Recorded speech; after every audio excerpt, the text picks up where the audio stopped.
Good morning, DCC. Why don't you go and stand up and join us as we worship God?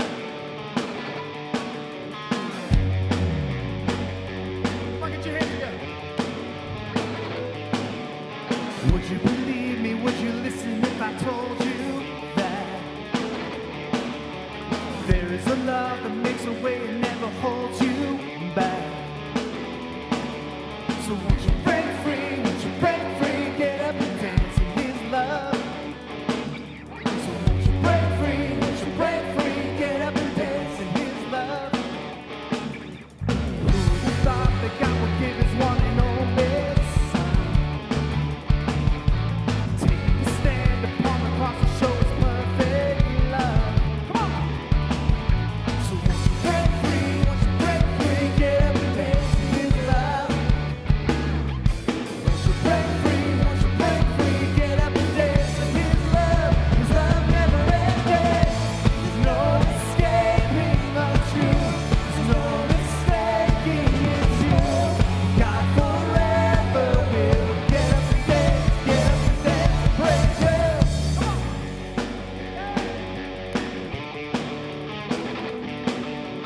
Now is the time to take the freedom that has come our way. Offer our lives to see the glory of Your name. So won't you break free? Won't you break free? Get up and dance in His love. Won't you break free? Won't you break free? Get up and dance in His love. His love never ended. There's no escaping the truth. There's no mistaking it's you. God forever will get up and dance and praise you. There's no escaping Your light. There's no mistaking Your light. Across the world He will get up and dance and praise you. And for all our days, we are holding on to all Your ways. We are holding on to all You said and you've done. We are holding on to Your love. Now we will dance. You guys are good, great. Sing, won't you break free? So won't you break free? Won't you break free? Get up and dance. Won't you break free? So won't you break free? Won't you break free? Get up and dance. Won't you break free? Won't you break free? Won't you break free? Get up and dance. Won't you break free? Won't you break free? Won't you break free? Get up and dance. His love never ended. There's no escaping the truth. There's no mistaking it's you. God forever will get up and dance praise you. There's no escaping Your light. There's no escaping Your light. Across the world we will get up and dance praise you.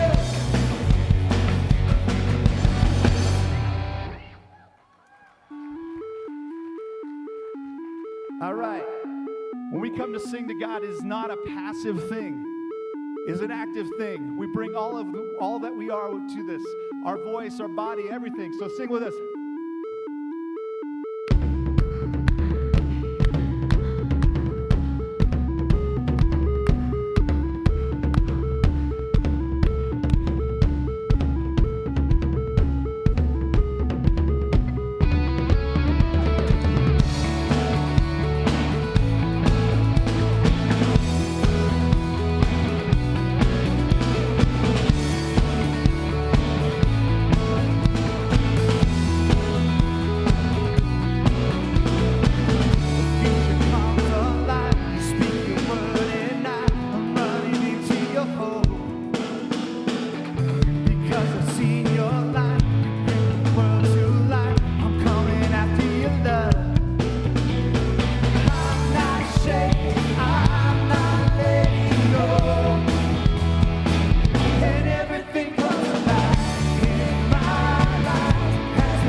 a seat. We've come to a time in our service where we can remember what Jesus did for us. I think sometimes we really don't know what Jesus did for us. That it wasn't some subtle act. Jesus was beaten. He was punished. He was brutally punished for each and every one of us. And that's what we're doing here when we have communion. It's remembering that he shed his blood, that his skin was ripped on our behalf, so that we can know life and know freedom. So what we're going to do is we're going to pass around some bread and some grape juice, just to symbolize those things. And if this is your first time here, or you feel really awkward about this, it's okay to go ahead and pass those things along. There's no shame in that. And there are going to be some people, probably, if you haven't been here, you'll notice people will be cracking some cups after they take communion. And all that is to reflect the finality of what God did in each one of our individual lives. So let's pray.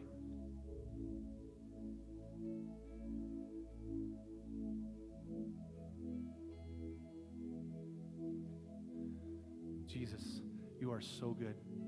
You are so good to us. We don't deserve any of this. We don't deserve forgiveness. We don't deserve eternal life or freedom. We don't deserve any of that stuff, God, but you did it for us anyway. So all we can say is thank you. And God, help us to, beyond just saying thank you, live our lives to reflect that, God. We thank you for this time. We thank you for a time to just meet with you. In Jesus' name, amen.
Stand and join us.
upon my heart as a seal upon my arm. For there is love that is as strong as death, jealousy demanding as the grave, and many waters cannot quench this love. You won't be led until you have it all. My heart is yours. You won't be led until you have it all. My heart is yours.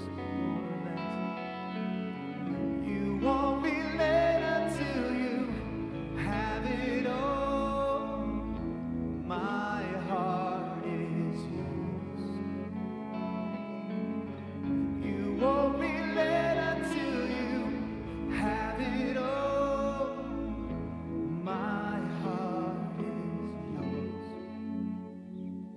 I'll send you as a seal upon my heart, as a seal upon my arm. For there is love that is as strong as death, jealousy demanding as the grave, and many waters cannot quench this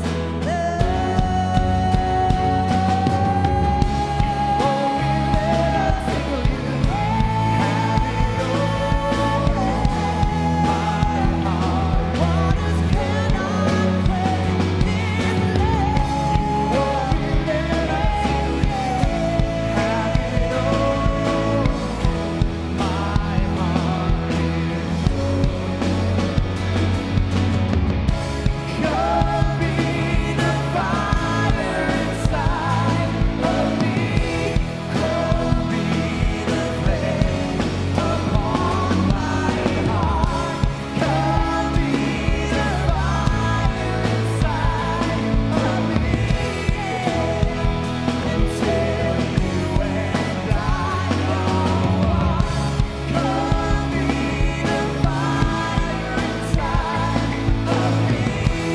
Come be the flame upon my heart.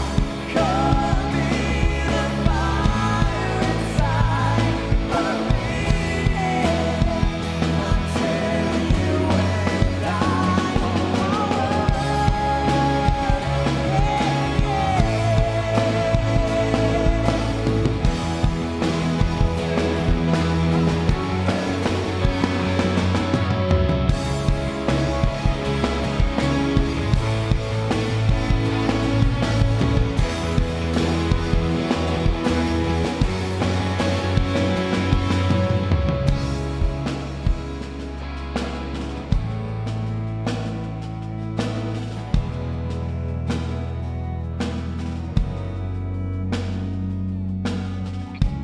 I don't want to talk about you like you're not in the room. I want to look right at you. I want to sing right to you. I don't want to talk about you like you're not in the room. I want to look right at you. I want to sing right to you. I don't want to talk about you like you're not in the room. I want to look right at you. I want to sing right to you. won't be led until you have it all. My heart is yours. You won't be led until you have it all. My heart is yours. Sing that again. Lift up your voice. You won't be led until you have it all. My heart is yours. You won't be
you.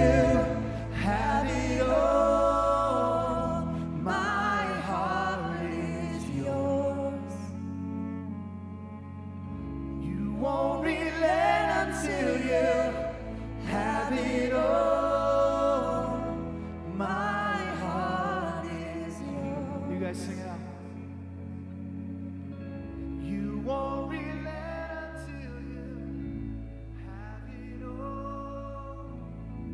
My heart is yours. You won't relent until you have it all. My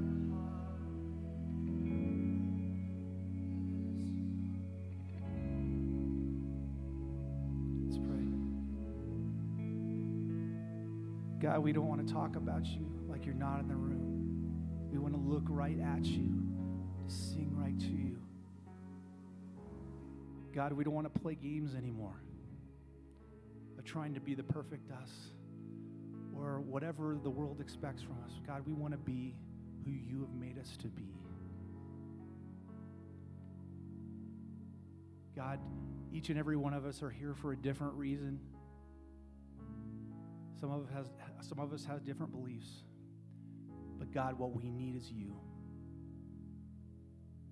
Help us to step into that today, to really hear what you were saying today. In Jesus' name we pray. Amen. Go and have a seat.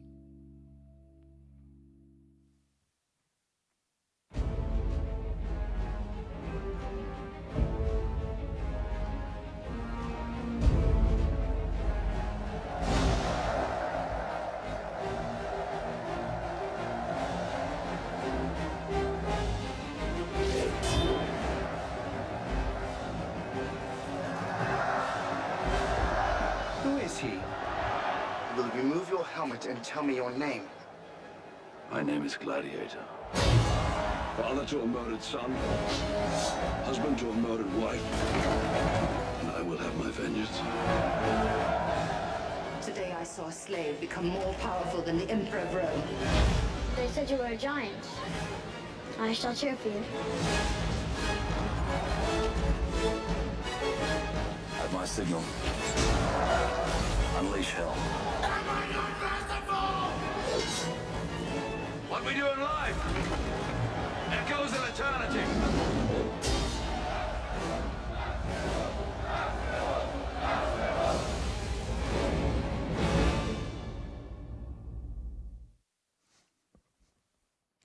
Okay, all right. So some of you that know me probably were expecting that, right? Hey, if you don't know this, a week ago, not yesterday, but the week before that, I did a memorial service for my great friend and mentor, Craig McConnell. And this movie had some real deep meaning and some significance in our friendship. It's why I have a tattoo of a gladiator helmet now on my arm, Craig's initials beneath that. And I've been thinking a lot about this movie particularly over the last 4 weeks and stirring in a lot of what was said at that memorial service. And Craig McConnell is an incredible man. He loved people incredibly well. He lived an incredible life. He made an incredible kingdom difference in the world around him. And my big takeaway from that is I want to live like that. Yeah, and I want to love people like that. And I want to lead like that. And I want to make a kingdom difference in my life like that. See, Craig's life and legacy, what it's done is I've been reflecting on that, it has stirred up and rekindled some of the deepest desires and dreams that are in my heart. And if you think about it, that's really what great novels or great books or great songs or great movies like Gladiator or great stories like Craig's really do. They stir things up in us. And his life has certainly stirred some things up in me. But as it's done that, I've realized something. I've realized how quickly that our hearts tend to shift from this place of dream and desire for our life, this place of expectancy and anticipation, to this place of complacency and resignation. And how easy it is for us to, go from that to this and just completely and totally lose heart. It's a big problem for us. It's a big challenge for us. It's the real deal, and that's why I think we should spend the rest of our time together today talking about that. How have our shattered dreams in our life affected us? in the life that we're sitting here living today. That's what I want to talk about. But before we jump in and do that, good morning to you. Hey, good morning. Welcome to DCC. So pumped and jazzed to have you with us this Labor Day weekend. And that's always true, but especially true if you're new. And if that's you, or if you were new here last week, I wasn't here last week, so if you were new here last week, my name's Greg, part of the team here at DCC. I'm usually the guy that they allow to come up and do this at this part of the service. Not always, but most of the time. And I'm going to be out by the fireplace right after the service today. Would love to meet you and talk with you if we haven't had the opportunity to do that. So Jason, our associate pastor, preached last week. How many of you were here for that? Yeah, Jason did good. He did good. Yeah, I heard Jason called me God last week. He'll do anything, try to get a raise. Yeah, it's not going to happen. It's not going to happen. Seriously, though, if you're new, here's what we want you to know before we say anything else today. All of your stories safe and welcome in this place. Every single week, regardless of how it reads, and you've walked into a place today that is full of people, not who used to be like you, not who put up with people like you, not who fixed people like you. We can't fix anyone. People exactly like you. Hope you feel that in this place today. We're people exactly like you. People chasing after a better way to live. We happen to believe in this place that this guy named Jesus offers that, but the best news in all of that for you is this. You don't even have to believe the Jesus thing to belong right here with us every single week. So thank you for being here on Labor Day weekend. It means a lot to me, means a lot to us, and a special shout out and thanks to all of our friends who can't be here but are choosing to tune in and watch us right now online too. Good to have you with us. You know, John Eldredge written a lot of books, love John's work. He wrote a book called Desire, and he tells this really short story in his book called Desire that I want to read to you to get us started today. And here's the question I want you to ask yourself as you listen to this. Does this story feel at all familiar to me? Listen to this. Once upon a time, there lived a sea lion who had lost the sea. He lived in a country known as the Barren Lands, high on a plateau, far from any coast. It was a place so dry and dusty that it could only be called a desert. A kind of coarse grass grew in patches here and there, and a few trees were scattered across the horizon, but mostly it was dust, and sometimes wind, which together made one very thirsty. Of course, it must seem strange to you that such a beautiful creature should wind up in a desert at all. He was, mind you, a sea lion. But things like this do happen. How the sea lion came to a barren lands, no one could remember. It seemed so very long ago. So long, in fact, it appeared as though he had always been there. Not that he belonged in such an arid place. How could that be? He was, after all, a sea lion. Listen to this. But you know, once you lived so long in a certain spot, no matter how odd, you come to think of it as home. Does that story sound at all familiar to you? Now, am I calling you a sea lion? No, not exactly. But I do think that very short story there accurately describes what many of us are feeling as we sit in this room this morning. And I also think that it sums up one of the biggest challenges that we all face in our lives too. There was once upon a time where we had this dream, this just deep dream and desire to live in a story that looks far different than the story that we find ourselves living in today. And that describes so many of us in this room today. Once upon a time, we desired to live in, and some of us have ventured so far away from those dreams and those desires for our life, and for so long now, that this place where we find ourselves living today has begun to feel like home. You know what we've done? We've traded in dreams and desires and anticipation and expectancy. We've traded in expectancy and anticipation for complacency and resignation, and we have lost heart. Somehow, some way, just like our sea lion friend in this story, we got to find our way back home. And I want us to spend the rest of our time together today trying together to do just that. Okay? I think it's a journey worth taking. So let's dive into this. Luke chapter 18. Luke chapter 18. So if you didn't bring a Bible, if you have your Bible, go ahead and turn there. If you don't, hey, they're on the back tables. If you can get there today, grab it right now. That's fine. If not, take it home with you today. You can hit our app. You can hit YouVersion. If you want to do that, read off the program we handed you or read off the screens with me. Luke chapter 18, beginning with verse 35. Here we go. As Jesus approached Jericho, a blind man was sitting by the roadside begging. When he heard the crowd going by, he asked what was happening. They told him, Jesus of Nazareth is passing by. And he called out, Jesus, Son of David, have mercy on me. Those who led the way rebuked him and told him to be quiet. But he shouted all the more, Son of David, have mercy on me. All right. Let's stop right there. Let's unpack this a little bit. So, We're told in the book of Mark, if you read this same story in the book of Mark, different camera angle, we're told that this guy's name is Bartimaeus. This blind man's name is Bartimaeus. You can call him Bart if you want to do that. So Bartimaeus is a blind man. He's a beggar. He's sitting beside the road day after day after day, week after week after week, month after month after month, year after year after year, trying to get food or at least enough money to put some food together, trying to make a living. That is his story. And so the story doesn't literally say this, but I don't think it's much of a stretch for you and me to come to this conclusion as we read this story. Bartimaeus has resigned himself to the fact that this is just the way that life is going to be. I am a blind beggar, and nothing is going to change about that. You see, Bartimaeus' life and story, up until this moment in the story where he's going to have this encounter with Jesus, it's a story of resignation. And guess what? So many of our stories are too. See, the truth is most of us live lives of quiet resignation. That's true of us inside the church. It's true of people outside the church too. Most of us live lives of quiet resignation. Henry David Thoreau, the famous poet, essayist, whatever you want to call him, said it this way. He said, the mass of men, the majority of men and women, live lives of quiet desperation and go to their grave with a song still within them. This song, this deep desire of their heart, these dreams for their lives that they never express, that they never live out. He says quiet desperation. We're desperate for more out of this life. We have this dream and this desire, but as those dreams are shattered in our lives, we ultimately come to this place where we just say, hey, this is the way life's going to be for me, resignation. And we find ourselves asking this question, what difference does what I want really make? Well, what difference does what I want, what I desire, what I dream of really make? This is just the way that life is going to be for me. You ever find yourself feeling that? Yeah, me too. Me too. Back in the spring of 2009, going to go back a ways. I was in my first year as a new pastor of the church. We were meeting at Sand Creek High School. Had about 100 people or so in the church when I got here. We ran about half of them off in the first 3 to 6 months. Some of those people left because they weren't comfortable with my story, which is really jacked up and ugly. Others left because they didn't like the changes that we were making in the church. So I'm walking through the hall. It's Sunday morning. We just had church, and we loaded up the trailer in the back of the high school there with all the equipment, and it took off, and I'm the last one there, and I'm walking through the hall at Sand Creek High School, just 3 or 4 miles from here. And this question just popped in my mind. The question was, what are we doing? What are we doing?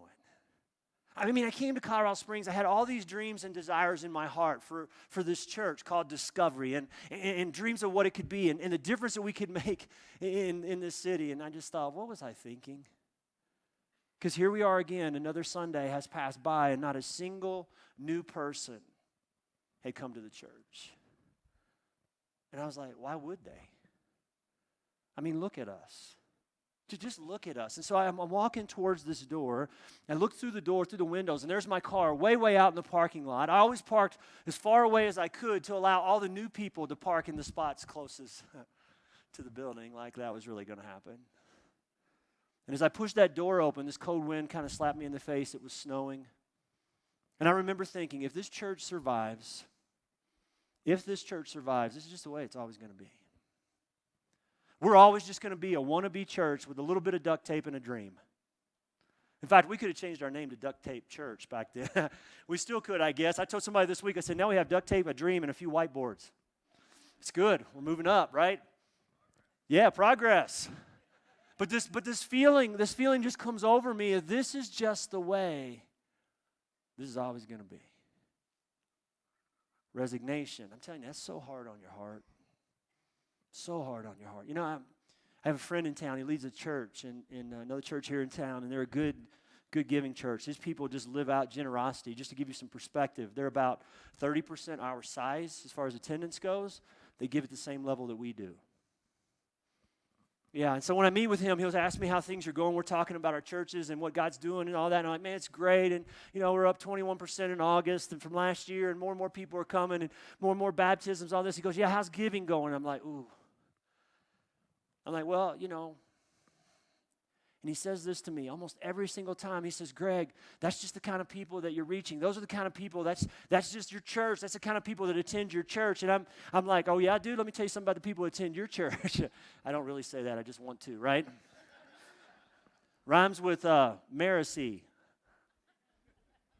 You didn't get that. Pharisee? Okay, there you go. So, he says to me, that's just the kind of church you lead. That's the kind of people that attend your church. In other words, Greg, look, throw the freaking towel in, man. Give up. It's just the way it's going to be. Resignation. It's so hard on our hearts. I was in an elder meeting a couple weeks ago. I was talking with our elders, and I said, one of our biggest challenges is we don't have enough people on mission with us financially. Got a lot of people in the seats, don't have a lot of people on mission with us financially. And I said, that's and just to give you perspective on that, so our church is about, this is just rough numbers, but about 20 times larger than it was 8 years ago. But we only have about 3 to 4 times as many people giving as we did 8 years ago. And so I'm talking to these guys. I'm saying, here's the deal. I mean, and God's got us. Come on, God's got this story. Believe me, so much. I mean, he's in this. But that weighs heavy on me. So I'm saying, and I said to our elders, I said, here's the deal. I have a dream. I have a desire. We're going to become the best giving church in Colorado Springs. Yeah, we are. We're going to have the highest per capita giving, per person giving of any church in Colorado Springs. When I said that, I looked over to one of my elders. He was sitting off to my right, and he had this little smirk and smile on his face, and he just chuckled a little bit. He says, hey, man, have you seen the numbers lately? I was like, yeah. And he's a good man. He's a godly man. He didn't mean anything by it. He wasn't trying to hurt me. This desire thing, this dream thing is opposed. This stuff comes hard. Look, just shut that down. Just quit. Just throw in the towel. This is just the way that it's going to be. You ever felt that? Yeah, me too. And those are just a few examples from my life. I got more other areas of my life, but enough about me. What about you? What about you? Where do you connect with Bartimaeus in this story right before Jesus walks up? What does this moment look like in your life and story? Where have you had shattered dreams in your life? Are you living the life today that you thought you would be living at this point in your life? Where have you slipped into this place of quiet resignation in your life? Is it with your health? Just the way it's going to be. With your finances? With your job, your joblessness, your addiction, your infertility, your relationships, your marriage? What is it for you? If you had to pick one thing or just a couple things, what does this look like for you? Bartimaeus, we're getting ready to see this. He's very clear on what his answer is. But what does this look like for you and for me? That's the question. That's the question. Let's keep reading, okay? Let's keep reading in the story. Verse 40. Jesus stopped and ordered the man to be brought to him. When he came near, Jesus asked him, check the question out, what do you want me to do for you? Lord, I want to see, he replied. I love this moment. So Jesus calls him over, and Jesus asks him this question, what do you want me to do for you? And I'm going to tell you something, this question is so important for us. This question is so important for you and me. What do you want me to do for you? Jesus doesn't ask this man what he needs. He asks him what he wants. And you know what that shows me? Jesus is interested in doing more than just healing this man in this moment. He asked him, what do you need? In other words, Jesus is trying to stir and get to the bottom of these deep places inside of this man's heart where he has lost hope and lost heart. Jesus is rekindling desire and dreams again in this man's life. That's what he's doing here. And the good news for you and me is this.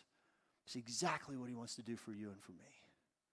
It's the exact same thing he wants to do for us. And so here's the question that we need to ask ourselves today. Where most of us are living lives of quiet resignation. So make it personal. Where have I lost hope and lost heart in my life? Where have I lost hope and lost heart? What's that look like in my life and story? Bartimaeus' answer is clear. Hey, I got it right here. Boom. I want to see. I want to have my sight restored. What does the answer look like for me and you? I have lost hope, that blank. Fill in that blank. What does that look like for you?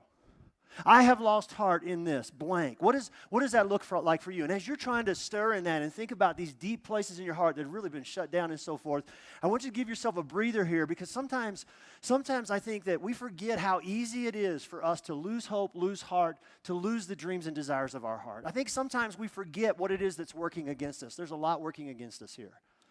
One of the things that's working against us is the passage of time. You know, I talk all the time about, now that I'm on the north side of 50, how I feel like I'm running out of time to do all that God's created and called me to do in my life and be who I want to be for my wife and my kids and and as a leader and all that stuff. I feel like I'm running out of time. You get that, right? Because day after day, week after week, month after month clicks off, year after year, 5 years, 10 years, 15 years, and we look up and we have not realized our dreams and our desires for our life. In fact, we haven't even moved in that direction. What do? We tend to throw in the towel. We just throw in, we quit. It's like, what's the use, right? And we lose hope and we lose heart. Where have I lost hope and lost heart? So there's that. There's the time factor. And then there's this little detail. You have an enemy in your story that hates your desire. Did you know that? The devil made me do it. The devil tempts me. Yeah, he does.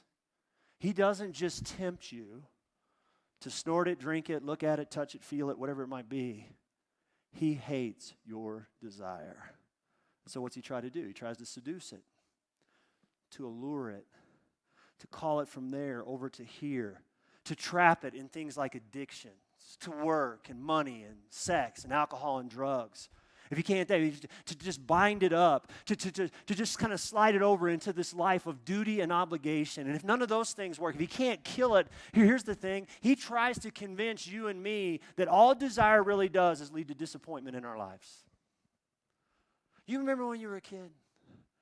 Remember that dream and that desire? Yeah. Well, that never happened. Yeah, you're right. And you remember when you had this dream and desire for your marriage, your first marriage? Yeah, I remember that. Yeah, that never happened either. You seeing this? All desire does is lead to disappointment in your life. So if that's true, then my best bet is to what? To just stop dreaming. There's an enemy in your life who hates your desire. You know why he hates it? I'm going to tell you why. Because most of the core desires in your heart were placed there by God himself when he created you. And the enemy knows that if you start to step into that and walk into those desires, it will lead you directly to God and the life that he has for you. See, desire is a big part of the map that leads us to our place in this larger story. And the enemy knows that. And he hates that too. So there's time and there's the enemy, and this is probably the saddest part of all. A lot of times we don't help with this much in the church. See, our approach is more like the church people in the story around Jesus than it is the approach of Jesus. Just think about it. This man is sitting here. He's been blind forever. He's given up hope. He's resigned himself to the fact this is going to be the way my life is going to be. And he hears Jesus of Nazareth walking by, and he jumps up. Jesus, Son of David, have mercy on me. What happens in that moment? Boom. The church people, the people who are leading Jesus through the crowd, say, shut up. Read the story. They say, shut up. What you want doesn't matter. Just stay right there. Jesus, he hears the name Jesus. Desire has been rekindled in his heart. He's like, oh my gosh, maybe my life can change. And it's like, shut that down. Shut your mouth. And by the way, you gave a stupid answer. Because when Jesus asks you, what do you want? Here's the right answers. Forgive my sins, baptize me, give me grace, punch my ticket to heaven, take me on a mission trip, or teach me how to tithe. That's how church people answer the question. What's wrong with you? That's a selfish answer. I want to see. No, what you want doesn't matter. Your desire is not important. You ever been made to feel that way? See, Jesus was born into a world, a religious world, where the key religious people of his day practiced a soul-killing spirituality that just caused you to lose heart, that was all about performance, duty, and obligation. And my question is this: has that really changed? Have you ever, here's a question, have you ever left a church or religious experience, or a series of church or religious experiences, or years of church and religious experiences, and walked away from those things feeling like, you know what, the deepest desires of my heart really don't matter much to Jesus? You ever left that feeling that way? Yeah, me too. Me too. Fast forward the story about 8 or 9 months after my day of walking out of Sand Creek High School in the snow, and I reached the lowest point in my journey here in Colorado. Lowest point of all. And I kind of got surprised by that, because 4 or 5 months, like right smack dab in the middle of these two moments, God had done something that made me believe that desires and dreams in my heart were going to come true, and that God was in this, and it was good because he led us to rent the little storefront space, 10,000 square feet of space right over in front of Costco across the street from the Sky Sox field. I thought, this is it. This is it. We're not that church that's been meeting in that place for 5 years anymore. We're not this gypsy church, this portable church that's here this week, maybe gone the next. No, no, no, no, no. New people are going to come, and they're going to stay, and they're going to get on mission with us. Yes, they are, because now we have our own 24/7 space. I was excited until about 4 or 5 months later, December of 2009, when none of that had really happened. No real new people to speak of. Our giving hadn't increased, but our expenses sure had. We were paying 2 to 3 times as much as we'd paid in rent in the high school. And I was at this place where I was like, my desires just don't matter. This dream, these desires I have in my heart, they don't matter. You know what I tried to do? I tried to do what a lot of us try to do. I tried to cut a deal with God. And I said, God, here's the deal. Check this out. I promise you I will walk away from ministry for the rest of my life.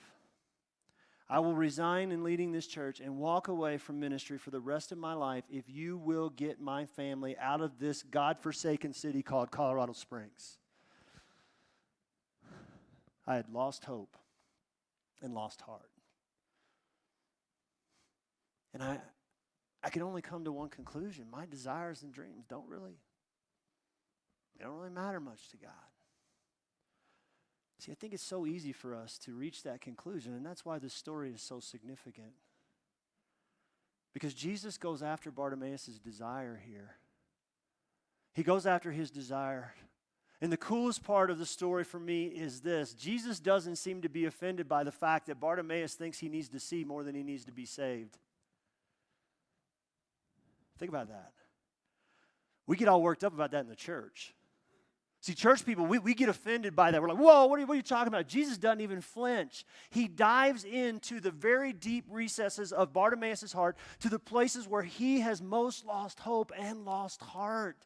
And it is exactly what he wants to do for me and for you.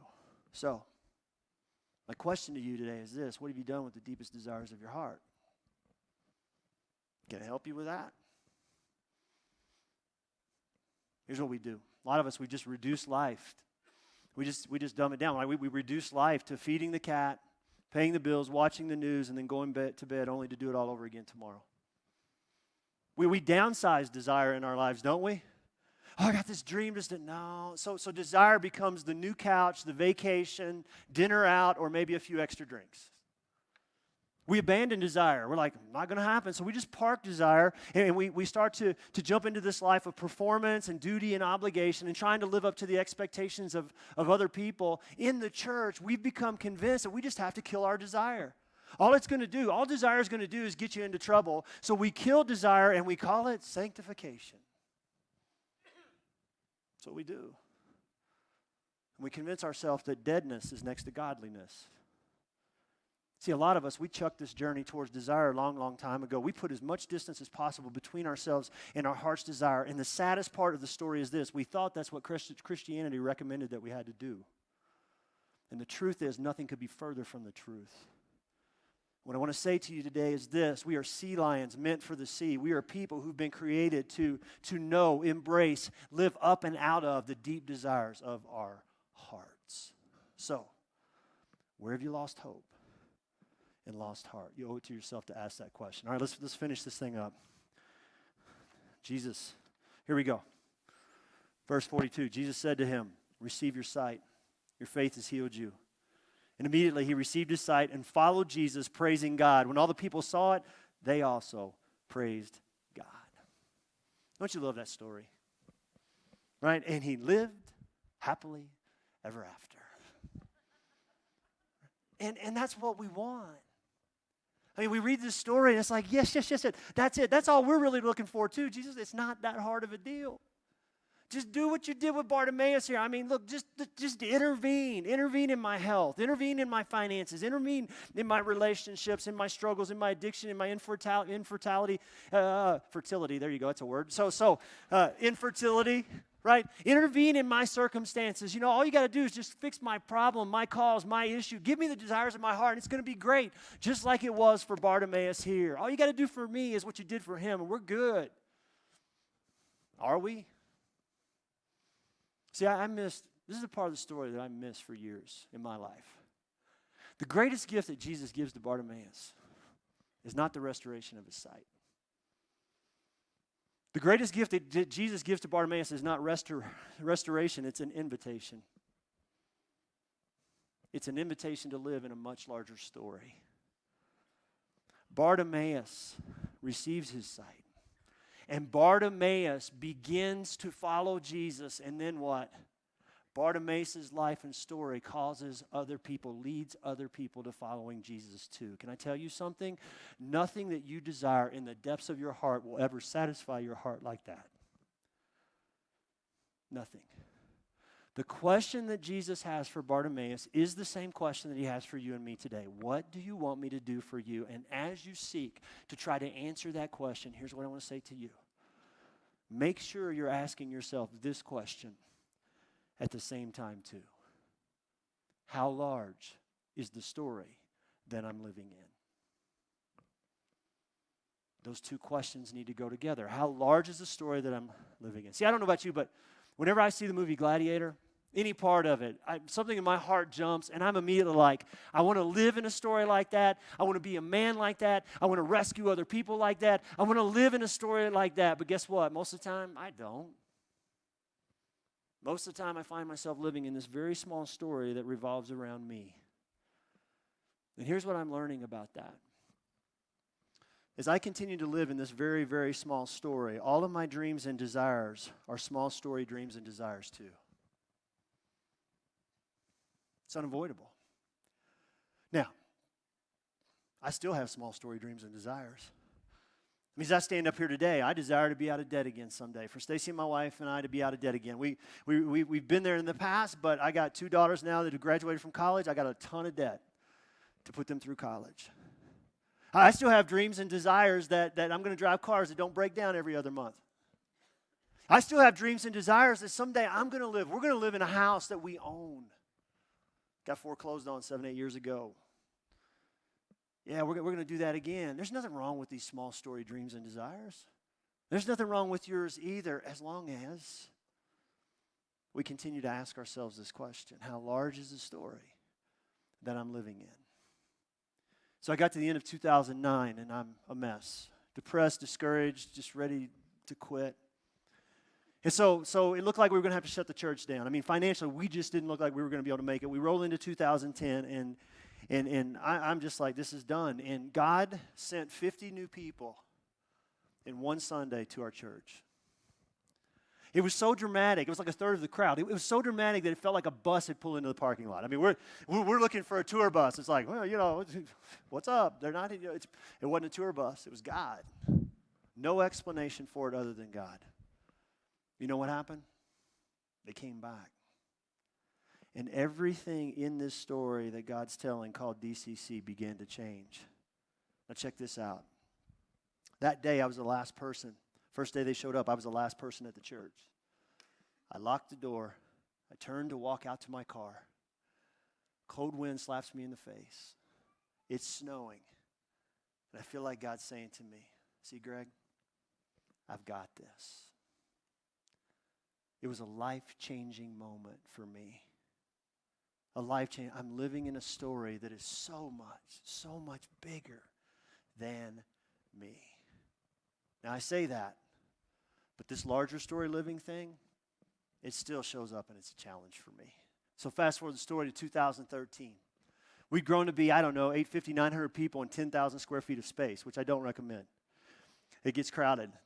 We only had 2 toilets for the women in the building. It wasn't good. So anyway, that's why there's 100 in our lobby now. So, but we're in this building, and God opens the door, and we sign a contract to buy this old grocery store, been empty for about 8 years, and here we go, right? Except for, we don't, church isn't that big, and it's going to require real sacrifice on our parts for us to do that. And we needed to raise $250,000 basically in a month to make the deal happen. Now, here's what's going on in my personal life at the time. Stacy and I had been setting some money aside, and we started to accumulate this fund where it's like, man, we're going to be able to buy a house again. Yeah, I mean, we weren't there yet, but it was starting to be like, yeah, this is not just a pipe dream. This is reality. Here we go. And now the church has an opportunity to move forward, and I've got a decision to make as a leader.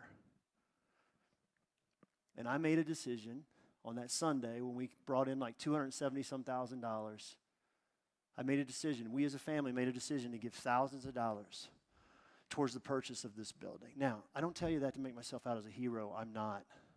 Because I make it sound like it was really easy. It wasn't. I get it. Me too. I really, really struggled with that decision. What I want you to understand is it's this question that helped me get through it. How large is the story that I'm living in? How large is the story that I want to be living in? And so God is shaping me, and He's teaching me here to rebuild my dreams and desires around this larger story that He's trying to tell. And here's the thing: as I continue to do that, can I tell you what's happening? All of my small story dreams are either met, satisfied, or completely fade away as I rebuild my desires and dreams around this larger story that God's telling around me. I think of my friend Craig McConnell. He lived his life in a larger story, especially the last 8 years of his life. Everything, you look at how he spent his time, his money, how he used his money, his time with his wife and his kids, his grandkids, the time he invested in me. He lived his life in a larger story. He had small story dreams and desires too. You want to know what one of them was? To beat cancer. His dream and desire was to beat leukemia and to live on for 20 or 30 more years. That was his dream that was never met and never satisfied. And yet, as I walked down that back stretch with him, I never saw him lose his focus on the larger story. I think of Craig. I think of Maximus in the movie Gladiator. He had small story dreams and desires, didn't he? If you've seen the movie, you know his dream and desire was to get back home and live a quiet life as a husband and a father. And yet his wife and his son were murdered. And Maximus goes on to make an incredible difference in a much larger story. What we do in life echoes in eternity. What if we lived our lives as if that were true? So I think of Craig and I think of Maximus, and ultimately, you know who I think of? I think of Jesus. He's in the garden. It's the night before he's crucified. It's almost time for him to be arrested, and he's looking at this path that's going to lead him to the cross, and he says, Dad, is there another way? Father, can we change the plan here? The desire of my heart is right now to take a path other than this path to the cross, because that looks really, really painful for me. And yet, at the end of the day, what does he say? He says, but not my will, but yours be done. Father, I understand. You're telling a larger story here. What we do in life echoes in eternity. What if we lived our lives as if that were true? So no, I'm not suggesting that you need to stop it with your small story dreams. I'm saying this: what if we began to rebuild some of our dreams and desires around this larger story that God has invited us into? I'm going to tell you something. It will change everything in your life. That's true, and so is this. It's easier said than done. It's easier said than done. We got lots of questions, issues, and challenges. We got questions like this. Why would God say no to the deep desires of my heart when they're so pure, so good, so right, and so true? Well, why would God continue to say no to me? Look at the desire. Anything wrong with this? No, nothing wrong with the desire. Well, why would God continue to say no? And here's my answer. I don't know. But I do know this. The same God that's saying no to you said no to his son when his son desired to take a path other than the path to the cross. He did that anyway, and because of that, we get to live forever forgiven and free.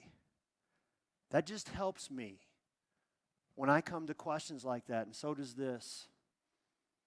God's looking into this thing with a perspective that I will never have, and he's looking into a larger story that I can't see. The greatest gift that God can give me or you is not a yes answer to our prayers. The greatest gift that God can give you and me is this: the hope we have in his son Jesus, the close relationships we get to have with the people around us, and the invitation he gives us to walk into the incredible role that he's created for us in the larger story that he is trying to tell. That's it. So I don't know about you, but I want to start dreaming big dreams. I heard Andy Stanley answer a question a few weeks ago. He leads North Point, one of the biggest churches in America, and they said, Andy, 21 years later, if you had it do all over again, what would you do different? He said this: I didn't dream big enough. was like, that's it? Are you kidding me? One of the biggest churches in America, and you're saying, I didn't dream big enough, so I don't know about you, but I want to dream big dreams, and I want to desire again in my life, and I'm so tired of complacency and resignation, and I want expectancy and anticipation to fill my life once again, don't you? And so if you're sitting here today in this place of resignation, this is just the way my life is going to be, I want to challenge you. Invite Jesus into that. He cares about the deep desires of your heart. He cares about those deep places where you've totally and completely lost hope and lost heart, and He will come for you. Walk away from here today asking yourself these two questions. Where have I lost hope and lost heart? How large is the story that I'm living in? I'm going to tell you something. You don't have to agree with me. But those questions are vital, they're unavoidable, they're necessary questions on the path to the life that every single one of us came in here chasing after today. Soren Kierkegaard once said, "And now, with God's help, I shall become myself, who I truly am." You got lots of shattered dreams in your past, me too. The beauty to your story as you sit here today is this: it's not over. It is never too late for you to become who you might have been. It's never too late for you to become who you might have been. Jesus never stops asking the question, what do you want me to do for you? Jesus understands what it feels like to be told no. Jesus cares about the deep desires of your heart. Invite Him in. Let me pray for us. Jesus, it's hard for us to imagine. Because right now, as we try to dream and desire again, there's been so much come against us. The enemy hates this in us. And immediately, a lot of our minds go to those comments that were made. You will always be blank. You will never be blank. Comments that may have been just fleeting words, maybe not even intended to be true, but that caused us to lose heart. Jesus, we walk into this place every single week. We have one objective. It's to bump into and experience you. Jesus, help us, the people in this room. Give us our hearts back. Help us take this journey into desire with you. Jesus, I pray that every heart in this room will have this newfound ability to look in the mirror. To look in the mirror, Jesus, and see ourselves. Not as our mom saw us, our dad saw us, that person, this person. Even as we see ourselves, Jesus, help us to have eyes to see ourselves as you see us. Restore the deep desires of our hearts that you place there, Jesus. Come, do what it is only you can do. That's our prayer. In Jesus' name, amen.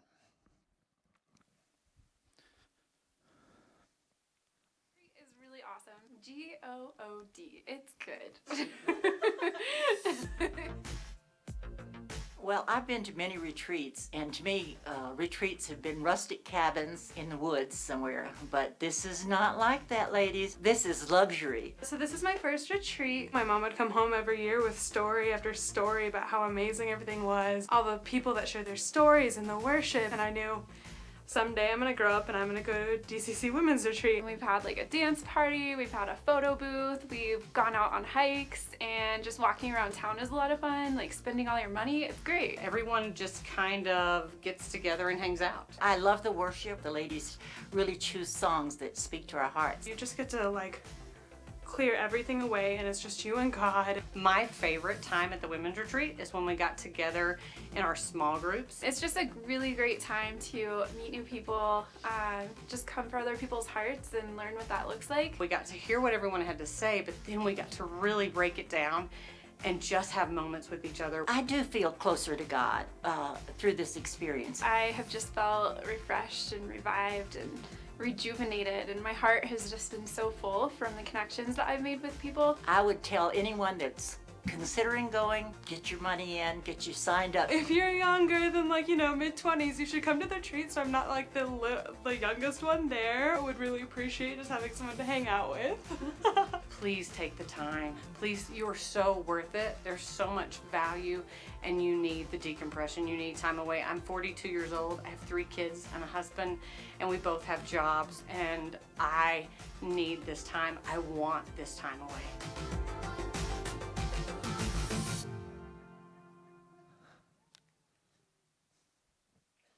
Yeah, so I'm going.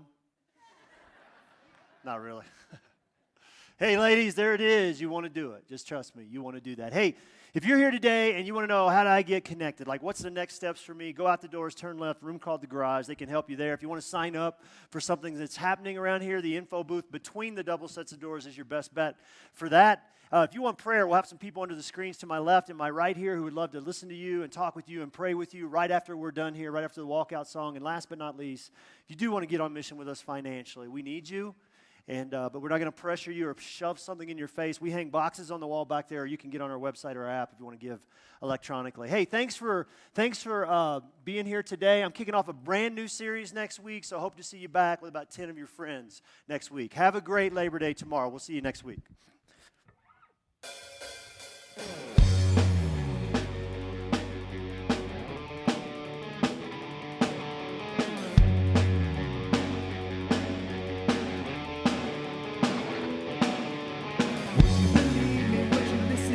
Told you that there's a love that makes a way and never holds you back. So won't you break free? Won't you break free? Get up and dance in His love. Won't you break free? Won't you break free? Get up and dance in His love. Who would have thought that God would give His one and only Son? Taking a stand upon the cross that shows perfect love. So won't you break free? Won't you break free? Get up and dance in His love.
to be known are hidden inside your hands.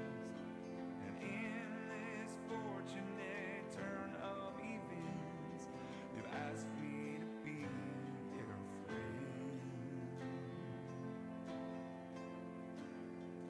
Asked me to be your friend.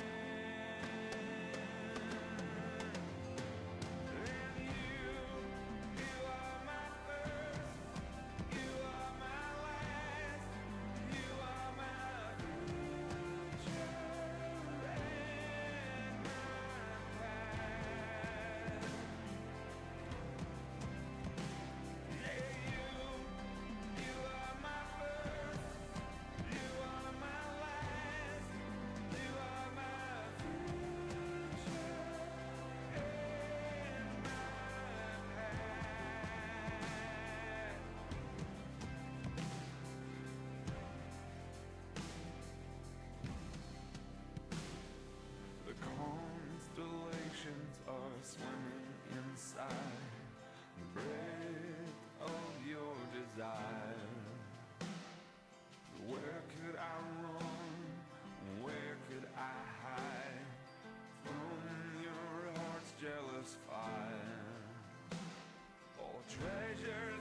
be here for me tonight, believe. Even when my eyes can't see. And this mountain that's in front of me will be thrown into the midst of the sea. And through it all, my eyes are on you. And through it all, it is well. And through it all, my eyes are on you. And it is well. It is well. So let go, my soul, and trust in Him. The waves and wind still know His name. So let go, my soul, and trust in Him. The waves and wind still know His name. So let go, my soul, and trust in Him. The waves and wind still know His name. The waves and wind still know His name. And it is well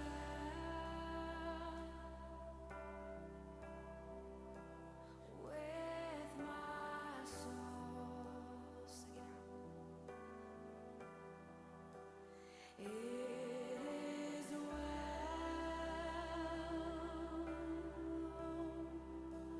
with my soul. It is well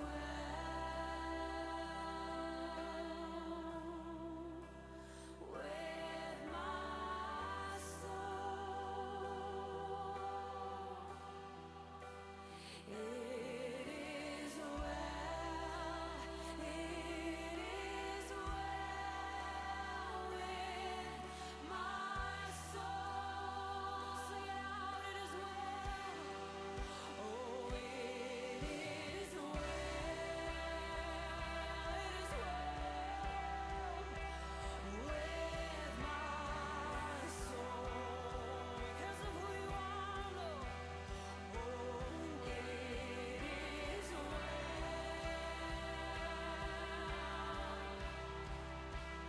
with my soul. It is well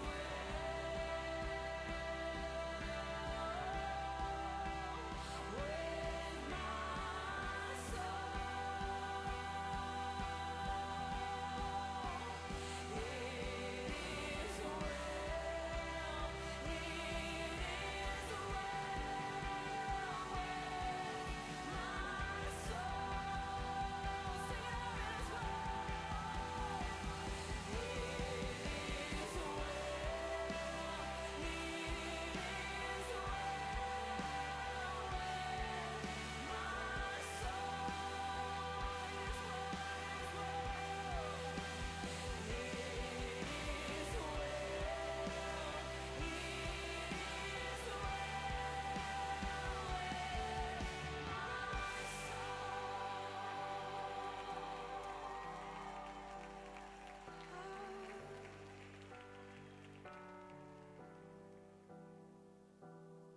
And through it all, my eyes are on you. And through it all, it is well, Lord. And through it all, my eyes are on you. And it is well with me.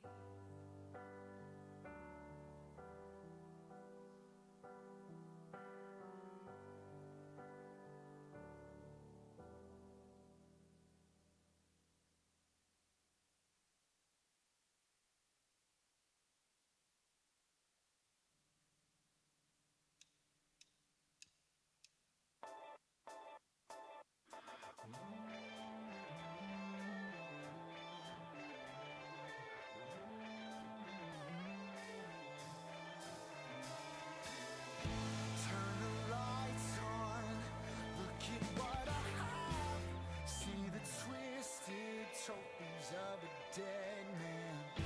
Count the stories, tell of sin and pain, but they sing the sweetness of my Savior's grace.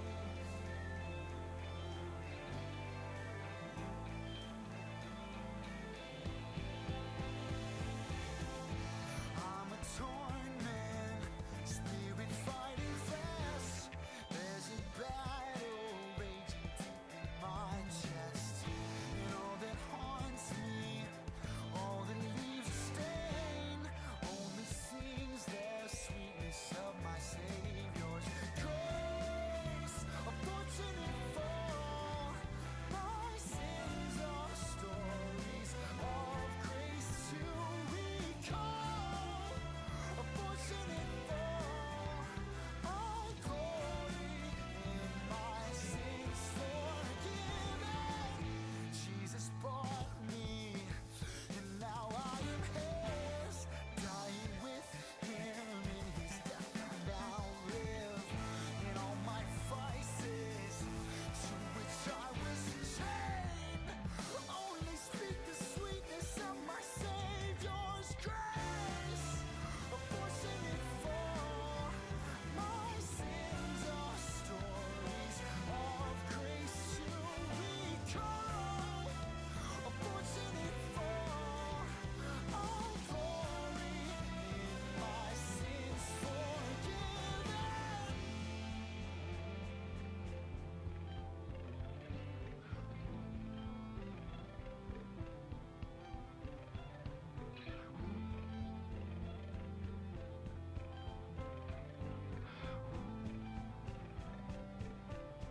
And still I'm a wicked, wretched man. I do everything I hate. I am fighting to be God. I seek and claw and thrash and shake. I have killed and stacked the dead on a throne from which I reign. In the end, I just want blood, and with his blood, my hands are stained. See the God who reigns on high, he has opened his own veins. From his wounds, a rushing torrent that can wash it all away. Grace upon grace upon grace upon grace. Grace.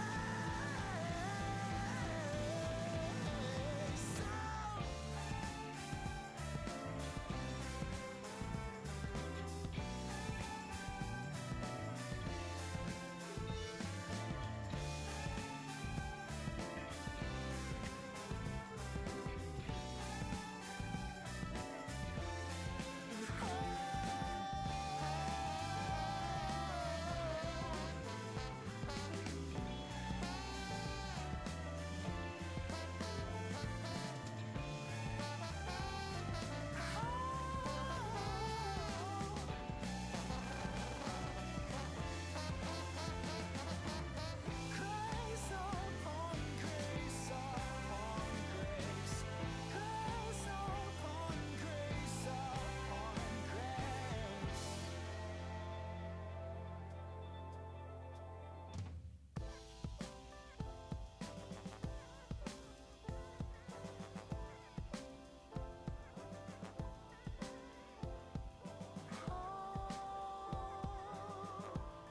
It's fortunate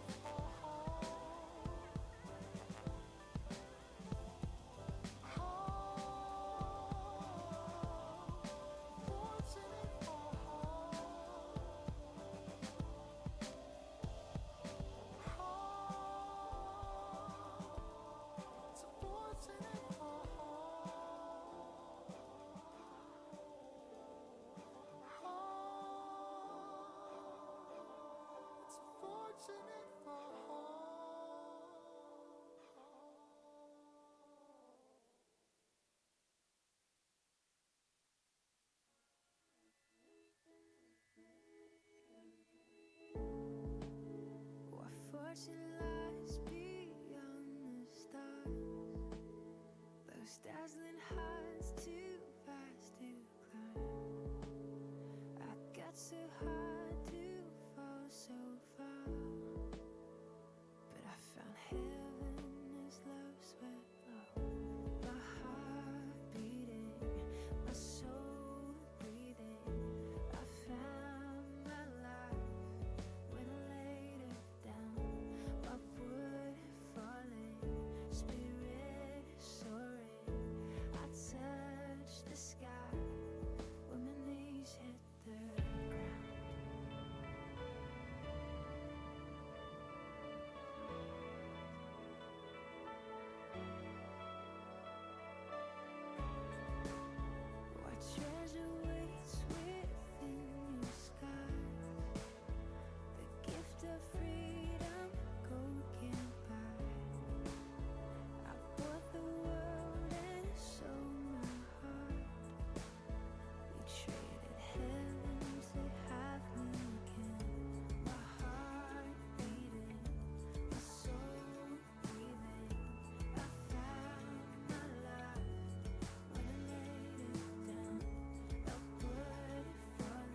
My soul was cold and hopeless, dead in the grave. Then like a river of life in a dry land, like a flicker of sight to a blind man, I saw the glorious light as it broke in. God of mercy and might, oh, you brought me back to life. You're the Lord of light, shining in the dark. You're the source of life, beating in my heart. You're the living hope, you're the risen Christ. You restored my soul, oh, you brought me back to life. The brilliance of your glory awakens my soul. You give me grace and mercy, I give you control.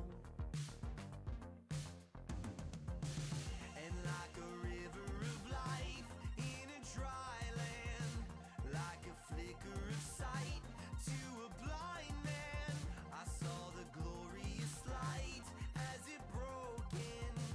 God of mercy and might, oh, you brought me back to life. You're the Lord of light, shining in the dark. You're the source of life, beating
freedom arise in our lives as we lift you up. Sing it out, everything comes alive in my life as we lift you higher.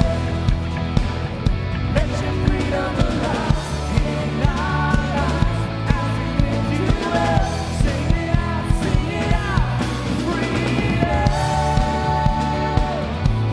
is here.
I know who stands behind the God of angel armies is always by my side.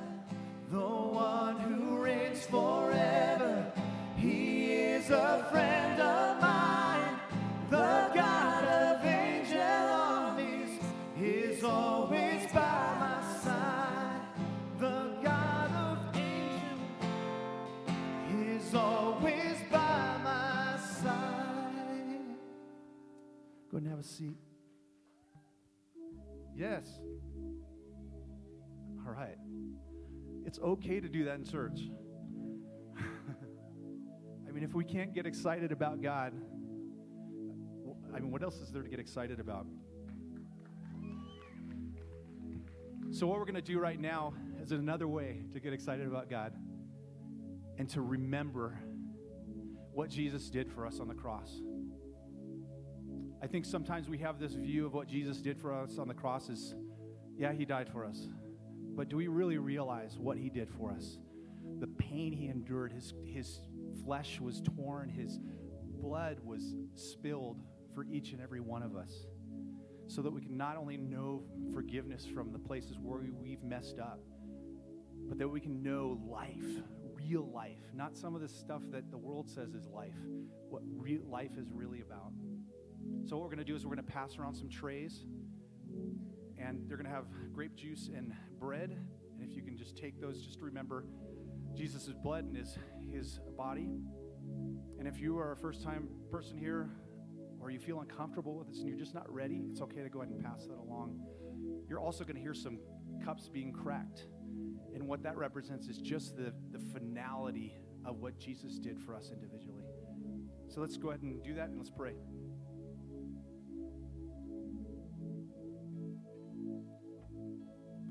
Jesus, you came for us. You came for us in spite of ourselves, in spite of the things we've done, that we don't have to get dressed up and be perfect in front of you, God. God, thank you for the sacrifice that you made for each and every one of us, the pain you endured. And thank you for out of that came forgiveness and came life and came freedom.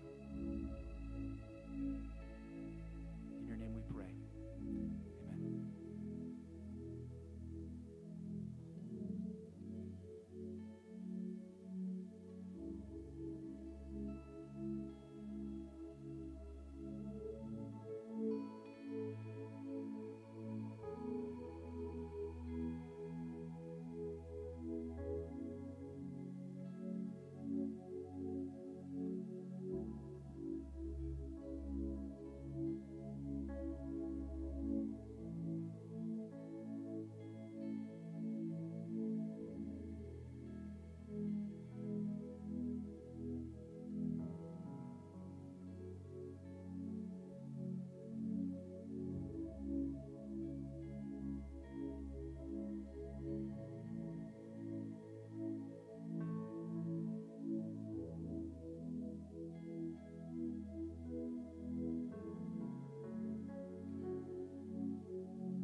Good. Stand. Join us.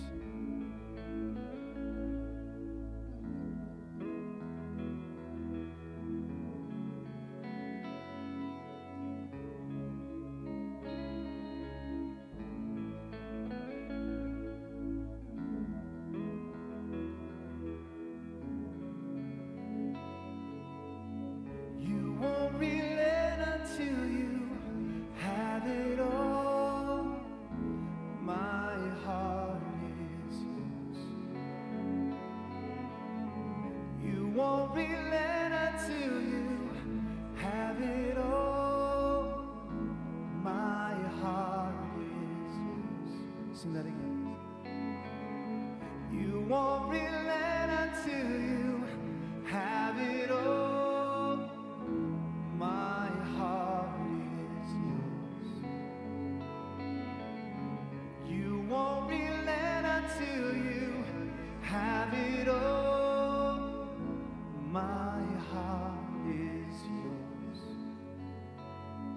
I'll set you as a seal upon my heart, as a seal upon my arm.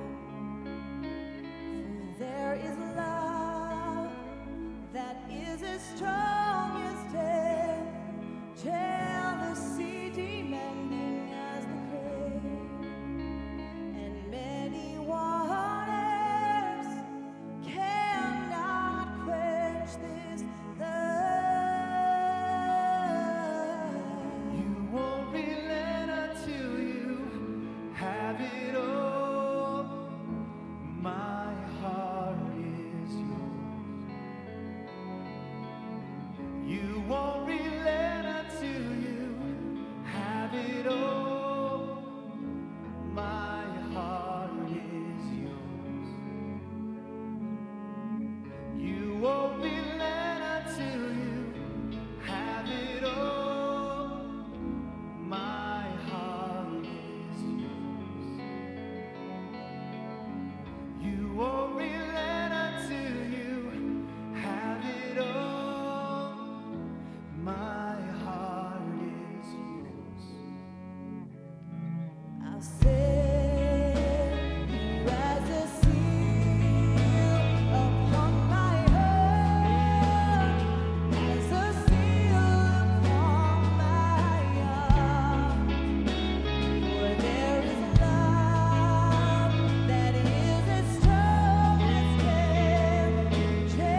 You won't relent until you have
it all. My heart is yours. Give this up to God. You sing it. You won't.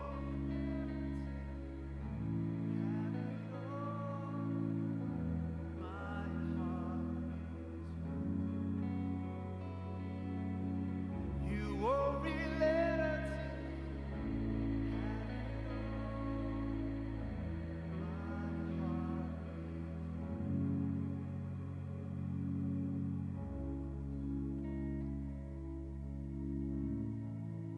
God, we just don't want to talk about you like you're not here. We want to look you face to face. Help us to discover who you're calling us to be, not by what the world is calling us to be, but who you have made us to be and created us to become.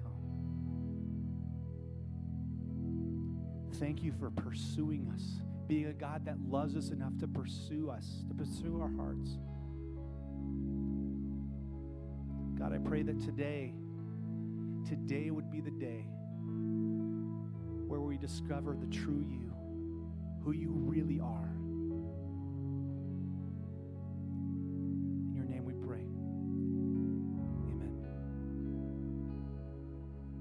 And have a seat.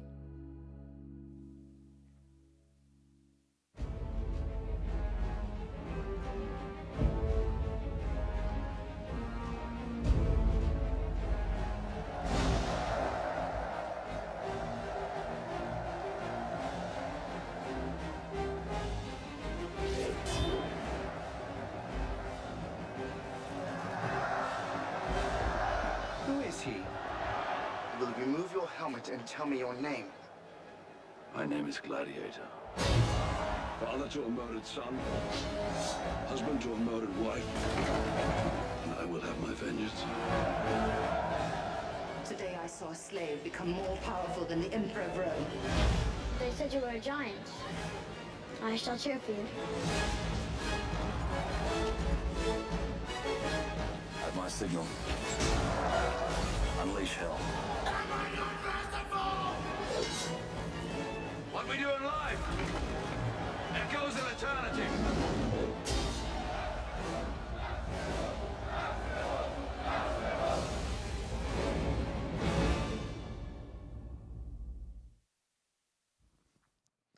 Okay, so some of you who know me might have been expecting that. Only the greatest movie of all time. Hey, you may not know this, but last Saturday, not yesterday, but a week before, I did a memorial service for Craig McConnell, my mentor, my good friend. And that movie, Gladiator, had some real deep meaning and special significance in our friendship. It's why I have a tattoo of a gladiator helmet now on my arm with Craig's initials underneath that. And so I've just been, in the last 3 or 4 weeks since losing Craig, I've been thinking a lot about that movie, about that story, and just kind of soaking in all the words that were said at the memorial service last week. And Craig was an amazing man. He was an incredible man who lived an incredible life. He was an incredible lover of people, and he made an incredible kingdom of God difference in this world. And my takeaway has been this. I want to live that kind of life too, and I want to live like that and love like that and lead like that. And I want to make an incredible kingdom difference in my life too. Craig's life and legacy has really, what it's done is it's stirred some of the deepest dreams and desires back up in my heart. And see, I think that's what like great novels and great books and great songs and great movies like Gladiator and great stories like Craig's do, right? They stir things up in us. And I was once again reminded as I thought about all the stuff that it stirred up in me, how easily our hearts move from expectancy and anticipation, dreams and desires and expectancy and anticipation, how quickly our hearts can move from that to complacency and resignation. It's a big deal. And it's a big problem for us. And it causes us to lose heart. And that's why I think we should spend the rest of our time together today talking about that. What effect have our shattered dreams in life had on us? And so that's what I want to talk about today. Before we jump in and do that, though, good morning to you. Hey, welcome to DCC. Good to have you here on a Labor Day weekend. Nobody goes to church on Labor Day weekend except you, and you're awesome. So thanks for that. Hey, we want you to know it pumps us up that you're here. That's especially true if you're new or if you were new last week. Because if we haven't met yet, I wasn't here last week. My name's Greg. I'm part of the team here at DCC, and usually the guy they allow to come up here and do this during this part of the service. So wasn't here last week. Last week, Jason, our associate pastor, preached. Anybody here to hear Jason preach? Was it all right? Yeah, pretty good, right? Yeah, I heard Jason called me God last week in first service. He'll do anything and get a raise. Yeah, not going to happen, not going to happen. No, seriously though, hey, here's what we want you to know. If you're new here today or new last week, we want you to know this before we say anything else today, because it's really, really important you get this. All your story, every single bit of your story is safe and welcome in this place, regardless of how it reads. It's true every single week, and you walked into a place today, it's full of people, not who used to be like you or put up with people like you or fix people like you. We can't fix anyone. You walked into a place today full of people just like you, people who come together. We're chasing after a better way to live just like you. We happen to believe in this place that Jesus offers that, but the best news for you in all of that is this. You don't even have to believe in the Jesus thing to belong right here with us every single week. So we're glad you're here. Thanks for being here today, and a special thanks and welcome to all of our friends who can't be here but are choosing to tune in and watch us online right now too. Good to have you with us this Labor Day weekend. Hey, John Eldredge he's written several books that had a huge impact on my life, and whole ransom to heart messages. But he wrote this book called Desire, and in that book, he's got this very short story that I want us to start with today. And as I read this to you, I want you to think this. See if this story feels at all familiar to you. Just see if this story feels at all familiar to you. Once upon a time, there was a sea lion who had lost the sea. He lived in a country known as the Barren Lands, high on a plateau, far from any coast. It was a place so dry and dusty that it could only be called a desert. A kind of coarse grass grew in patches here and there, and a few trees were scattered across the horizon, but mostly it was dust, and sometimes wind, which together makes one very thirsty. Of course, it must seem strange to you that such a beautiful creature should wind up in a desert at all. He was, mind you, a sea lion. But things like this do happen. How the sea lion came to the Barren Lands, no one could remember. It all seemed so very long ago. So long, in fact, it appeared as though he had always been there. Not that he belonged in such an arid place. How could that be? He was, after all, a sea lion. Well, listen to this. But as you know, once you've lived so long in a certain spot, no matter how odd, you come to think of it as home. And the question is, does that story feel at all familiar to you? Now, am I calling you a sea lion? No, not exactly. But what I am suggesting to you is this small story, this very short story in this book, it accurately describes the way that life feels for a lot of us sitting here today. And it sums up one of the biggest challenges that faces each of us as we sit here today. That we once upon a time, long, long time ago, we longed to live in a story far different than the story that we currently find ourselves living in. It's true. We have lived so far away from the desires of our hearts for so long now in life that we've come to consider this life, the life we're living right now, to be home. We have traded in dreams and desires and expectancy and anticipation for complacency and resignation in our lives, and we are losing heart. We are losing heart. And so somehow, some way, just like our sea lion friend in this little story, we have to find our way back home. And so that's what I want us to spend the rest of our time trying to do together today. So what do you say? Let's jump in and let's try to do just that. Luke chapter 18 is where we're going to be today. So if you brought a Bible, Luke 18, go ahead and open your Bible up to Luke 18. Hey, if you don't have a Bible and you want one, you can grab one now. They're on the back tables. If that's awkward or weird to get there now, just grab one on your way out. Take it home with you today. Love for you to have it. You can hit our app.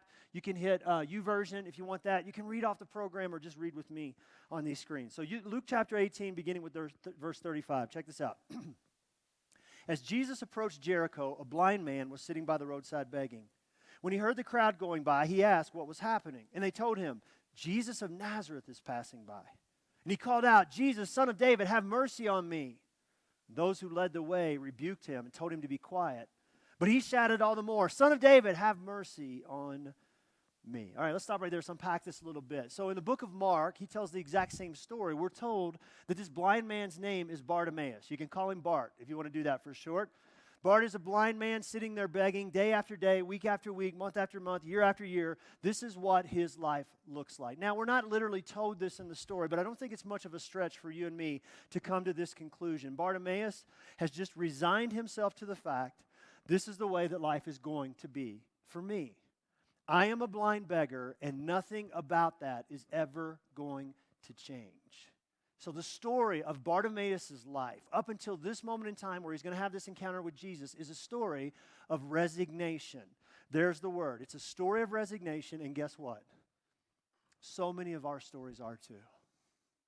So many of our stories are too. The truth is that most of us live lives of quiet resignation in some part of our life. Most of us are living lives of quiet resignation. It's not just true of us sitting in a church. It's true of people outside the church too. Henry David Thoreau, the great poet, essayist, whatever you want to call him, once said this. He said, the mass of men, the majority of men, women too, the mass of people live lives of quiet desperation. They go to their grave with a song still within them. It's this image of we've got these deep desires and dreams for our lives that are deep inside of our hearts, these songs that never, ever, ever get sung. That most people live their lives this way, and the song is never sung. That our shattered dreams, because of the shattered dreams that you and I have all had in our stories, and we've all got them over the course of time, we're desperate for more out of this life. And as those dreams are shattered along the way, we ultimately get to this place, not of desperation, but of resignation. We start saying things like this: what difference does it really make? What difference does what I want, what I dream of, what I desire, what difference does that really make at all? This is just the way that life is going to be now for me. You ever felt that? You ever been there? Yeah, me too. Back in the spring of 2009, I know it's a long time ago now, it was my first year as pastor here at DCC. So I got here, lots of hopes, lots of dreams, lots of desires, and the church was about 100 people when we first got here. Now, in the first 3 to 6 months, half those people left. Some of those people because they weren't comfortable with my story, which is jacked up and messy and terrible. I get that. A lot of people left because they didn't like the changes that we were making. So we were meeting at Sand Creek High School. It was one Sunday morning in the spring of 2009. I don't remember the exact date. We'd just loaded up the trailer. We'd pulled off another Sunday, loaded all the equipment back in the trailer. Trailer had pulled away, and I was walking through Sand Creek High School to the other door on the other end of the building where I parked my car. And so as I'm walking, this thought just popped in my head. What are we doing? What are we doing? I mean, and I started to think, I had all these dreams and all these desires deep in my heart for this church called Discovery and what it could be and the difference that we could make in this city of Colorado Springs. And I just all of a sudden, I was like, what was I thinking? Because here we were, another week had gone by and not one single new person had showed up at the church once again. And I looked at them, why would they? Look at us. Look at us. And I remember as I walked towards the door, I looked out in the parking lot, and there sat my car way far away from the building. I always parked as far away as possible to give all the new people room to park close to the building. Like that was really going to happen. So I pushed the push bar and opened the door, and a cold wind kind of slapped me in the face, and it's snowing, and I'm miserable. And I remember thinking, if this church survives, this is just the way it's always going to be. Yeah, we're always just going to be this wannabe church with a little bit of duct tape and a dream. In fact, we probably should have changed our name to Duct Tape Church. I mean, it fit. I told somebody this past week, I say, now we have duct tapes, dreams, and a few whiteboards. We're moving up in the world, right? But you get that? Why hope? Why dream? Why desire? This is just the way this church is always going to be. What is that? That's resignation, and that's so hard on our hearts. I have a friend here in town, leads another church here in town. His people go to his church are good giving people. They make generosity not just a thing or, it's a way of life for them. Just to give you some perspective, they're about 30% the size of our church, less than a third our size. They give at the same level that we do. So we're out with him and we talk about how our churches are doing. He's like, how's it going, man? As people come, I'm like, yeah, man, we're baptizing so many people and we're up 25% over last August and it's good and more people are going. He'll always ask me a question, so how's giving? How's giving? And so I just kind of tell him, and he's like, hey, man, listen, that's just the kind of people you attract. That's the kind of church that you lead. And I want to say something like, let me tell you something about your church, buddy. It rhymes with Pharisee, right? So I don't really say that. I just think that way. Sometimes I'm not a nice person. So anyway, but what's the point? He's really just saying to me, Greg, do your heart some good here, man. Just let it go. Throw the towel in. Give up. This is just the kind of church you lead. This is the way it's always going to be. What is that? It's resignation. And it's so hard on our hearts. I was sitting in an elder meeting 2 weeks ago. I was talking with our elders about here's a big challenge that we face. We don't have enough people on mission financially with us. Got a lot of people sitting in the seats, continuing to grow, but we don't have enough people on mission financially with us. And just to give you some perspective on that, so we're about 20 times larger than we were when I got here 8 years ago, but we only have 3 to 4 times as many people giving as we did 8 years ago. And God's got us. Right? God's in this. He's got us. But that weighs heavy on me. So I'm talking with them, and I said, here's the deal, guys. I have this dream and desire for this church, and here's what it's going to be. We are going to become the best giving church in Colorado Springs. We are going to become the best per person, per capita giving church in Colorado Springs. As soon as I said it, I looked over to one of my elders sitting to my right, and he had this smirk and smile on his face, and he's chuckling a little bit. And he said, dude, have you seen the numbers? I was like, oh. Now, he's a good man. He's a godly man, and he wasn't trying to hurt me. I'm just trying to show you how opposed this desire thing is. This opposition comes hard, and the message is, dude, just reach the conclusion. This is the way. This is just the way that it's going to be. Those are just a few examples of how this stuff works in my life. I've got other areas of my life where it does the same thing too, but enough about me. What about you? Where do you, as you sit here today, where do you connect with Bartimaeus in this story right before he encounters Jesus? What does that look like in your life and story as you sit here today? Where have your dreams been shattered in your life? How does your life look different than you thought it would? Sitting in a completely different place. Where have you reached a place of quiet resignation in your life? Is it in your health? With your health? With your finances? With your job or your joblessness? Infertility? Your addiction? Relationships? Your marriage? What does it look like for you? What does it look like in your life? We're getting ready to see this. Bartimaeus, this guy Bartimaeus, he has a pretty clear idea what it looks like for him, but what does this look like for you and for me? Very, very important that we begin to ask that question. Okay, let's keep reading here. Verse 40. Jesus stopped, and he ordered the man to be brought to him. And when he came near, Jesus asked him, "What do you want me to do for you?" Lord, I want to see. Lord, I want to see, he replied. Now, I love this moment in the story. So Jesus calls him over, and the question is, what do you want me to do for you? This is so important for us to see this. Because Jesus does not ask him what he needs. He goes after what he wants. And that is so huge. That is so huge for you and me. Jesus is not simply interested in healing this man. This is so much bigger than healing. Why does he ask this question, what do you want me to do for you? Because he's trying to go and get to the deep desires of this man's heart, the places where he's lost hope and where he's lost heart. He's trying to rekindle this thing called desire, these dreams and desires he once had for his life. And the good news for you and me today is this. Jesus wants to do the exact same thing for us. And so start the journey with this question. Make this thing personal. Most of us are living lives of quiet resignation. That's true. So here's the question. Where have I lost hope and lost heart? Where have you lost hope and lost heart in your life? See, the answer for Bartimaeus here is clear. I want to see. Right? If it's just boom, it's like that. What does that look like for me and you? How do you fill in the blank? I have lost hope that blank. What does that look like in your life and story? I have lost heart that blank. What does that look like for you? And as you're trying to stir, and some of that stuff's pushed down so far. As you're trying to stir that up, hey, deep breath. I want to remind you of something. I want to remind you of how easy it is to lose hope, lose heart, to lose our dreams and the desires that we once had for our lives. It's so easy. I think sometimes we forget how much is working against us. One of the things that's working against you and me here is the passage of time.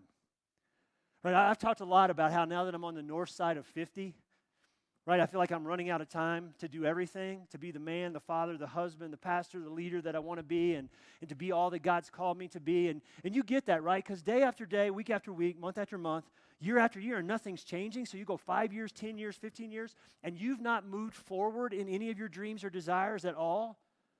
You get to the point where you start thinking, what? It's just not going to happen. And you give up. You throw in the towel. And you begin to lose hope, and you begin to lose heart. So one of the things working against you and me in this is simple. It's the passage of time. Here's another part. Here's a little detail. You have an enemy in your story who hates your desire. Did you know that? There's an enemy in your story who hates not only you and the idea of you ever connecting or reconnecting with God. He hates your desire. He's not just there to say, hey, man, look at that. Doesn't that look good? Go ahead, snort it, drink it, smoke it, touch it, feel it. No. He hates your desire too. And so what does he do? He tries to seduce it. Bring that desire over here. He tries to allure it over. He tries to bind it. He tries to trap it in things like addiction, work, sex, alcohol, drugs. Bind it up. He tries to kill it. He tries to destroy it. And if he can't do that, he'll just bury it in a life of duty and obligation. And if he can't do that, you want to know what he does? He tries to convince you that all desire does in your life is lead you to disappointment. You remember when you were a kid? Yeah. You remember that deep desire you had for your life? Yeah. Yeah, that never happened. And you remember when you got married and how exciting it was? Yeah. You remember that deep desire and that dream you had for your first marriage? You remember that? Yeah. Yeah, that never happened. You see this? All desire is going to do is lead you to disappointment. So the best thing you can do, my best bet, is just to stop dreaming. That's the way this stuff works. The enemy hates our desire. You know why? Because our desire, most of the core desires of our heart were placed there by God himself. It's who you were created to be. And he also knows this, that this desire thing, if you start to walk into this thing, it will lead you not only to God, it will lead you to the life that he has for you. Desire is a big roadmap for us back to our place in the story. And the enemy hates that. So we got time, we got the enemy, and here's the saddest answer of all. Too often we don't help with this very much in the church. Our approach in the church is more like the church people in the story than it is the approach of Jesus. So Jesus, Bartimaeus is sitting there alongside the road blind, and he hears this guy, Jesus, is coming by, and what? He jumps up, Son of David, have mercy on me. It's like, oh my gosh, maybe, just maybe, this guy can change my life forever. And what's the church people say? It says the people leading Jesus through the crowd tell him to shut up. Shut up. Be quiet. Whoa. Jesus, the name Jesus stirs up this stuff, and maybe my life can look different. Maybe I don't have to be blind for the rest of my life anymore. And the church crowd turns to him and says, shut up. Be quiet. Stay where you are. What you want really doesn't matter. And by the way, you answered the question wrong. Jesus says, what do you want me to do for you? Everybody knows the answer is forgive my sins, baptize me, give me grace, punch my ticket to heaven, take me on a mission trip, or teach me how to tithe. Those are the appropriate church answers. And you said, what? I want to see? How selfish is that? What you want doesn't matter. Your desire is not important. You ever felt that? See, Jesus, he was born into a world where the religious of the religious practice a very soul-killing, heart-destroying spirituality that was all about performance, duty, and obligation. And here's my question. Has that really changed? Have you ever had a church experience or a religious experience or a series of church experiences or religious experiences or years of church experience and religious experience that left you walking away where you felt like the deepest desires of your heart really didn't matter much to Jesus? Yeah, me too. Me too. So I want to fast forward the story from the snowy day in spring of 2009. So let's get to the end of 2009, December of 2009. And I hit my lowest place ever in my time in Colorado. But I really want to back up 4 months before that because I kind of got this idea that maybe this dream and desire thing was true because God led us to this little 10,000 square feet rented space over in front of Costco, across the street from SkySox Stadium, and I thought, this is it. This is it. No more, oh, that's just that church that meets at that high school for 5 years. And we're going to have this whole new image, and new people are going to come, and new people are going to want to get on mission with us because we're no longer, gypsy church. We're no longer gypsy church here this week, maybe gone the next. Who knows, But we got a 24/7 place of our own, and now everybody's going to want to be a part of this. And so fast forward the story. That was August 09. Let's get to December. None of that had happened. Really were no new people. Our giving hadn't gone up at all, but our expenses, our rent alone was 2 or 3 times what we were paying at the high school. And I was finished. Stick a fork in me. I can't take it anymore. I'm done. And I was on my knees before God, and you know what I tried to do? This is what we do sometimes. I try to cut a deal with God. I try to get, and here was the deal. Check this out. I said, God, all right, I promise that I will walk away from ministry for the rest of my life. I will quit leading this church, and I will never, ever, ever get near ministry again if you will rescue my family from this godforsaken city called Colorado Springs. I was serious. That was my prayer. I had lost hope, and I'd lost heart. And the hardest, most discouraging part of this for me was this. It felt like the dreams and desires of my heart didn't matter to God. It's so easy for us to come to that conclusion sometimes, isn't it? That's why this story is so significant for us. Jesus goes after Bartimaeus' desire. The dreams that he has for his life, and check this part out, this is the greatest part of all. Jesus does not seem to be offended at all that Bartimaeus thinks he needs to see more than he needs to be saved. No, that's what we get worked up in church about, right? Church people are like, oh, you can't do that. Jesus doesn't flinch. What does he do? He dives into the deepest recesses of Bartimaeus' heart with him, into the places where he's lost hope and he's lost heart. And the good news for you and me today is this. That's exactly what he wants to do for you and for me. So, where have I lost hope and where have I lost heart? What have you done with the deepest desires of your heart? That's the question. What have you done? Can I give you some help there? Can I tell you what we do with the deep desires of our heart? First thing we do is we just reduce life down. We just dumb down life. We reduce life to, okay, feeding the cat, right? Paying the bills, watching the news, and then going to bed only to repeat the same thing the very next day. We downsize desire in our life. We got these deep desires. Oh, no, we downsize that. So desire becomes reduced to, I think, a new sofa. Yeah, that excites me. Or, or a vacation, or a night out to dinner, or maybe just a few extra drinks. We abandon desire. Right? All desire does is lead me to disappointment. I'm just going to park it here, and I'm just going to try to live this life of conformity, performance, try to live up to the expectations of other people. And unfortunately, in the church, we've been taught desire is a bad thing, and we try to kill desire. We kill our desire, and we call that sanctification. We convince ourselves that deadness is next to godliness. How jacked up is that? I mean, the truth is, some of us gave up on this journey of desire a long, long time ago. Some of us have put so much distance between ourselves and the deep desires of our hearts. And here's the tragic part about that. Because we've become convinced that is what Christianity tells us we're supposed to do. And nothing could be further from the truth. We were sea lions. We are sea lions meant for the sea. We are people who were created to live up and out of and from the deep desires of our hearts. Many of those desires placed there by God himself. So, where have you lost hope and where have you lost heart? Second question, okay? Let's finish this thing up. Verse 42. And Jesus said to him, receive your sight, your faith has healed you. And immediately he received his sight and followed Jesus, praising God. When all the people saw it, they also praised God. And he lived happily ever after.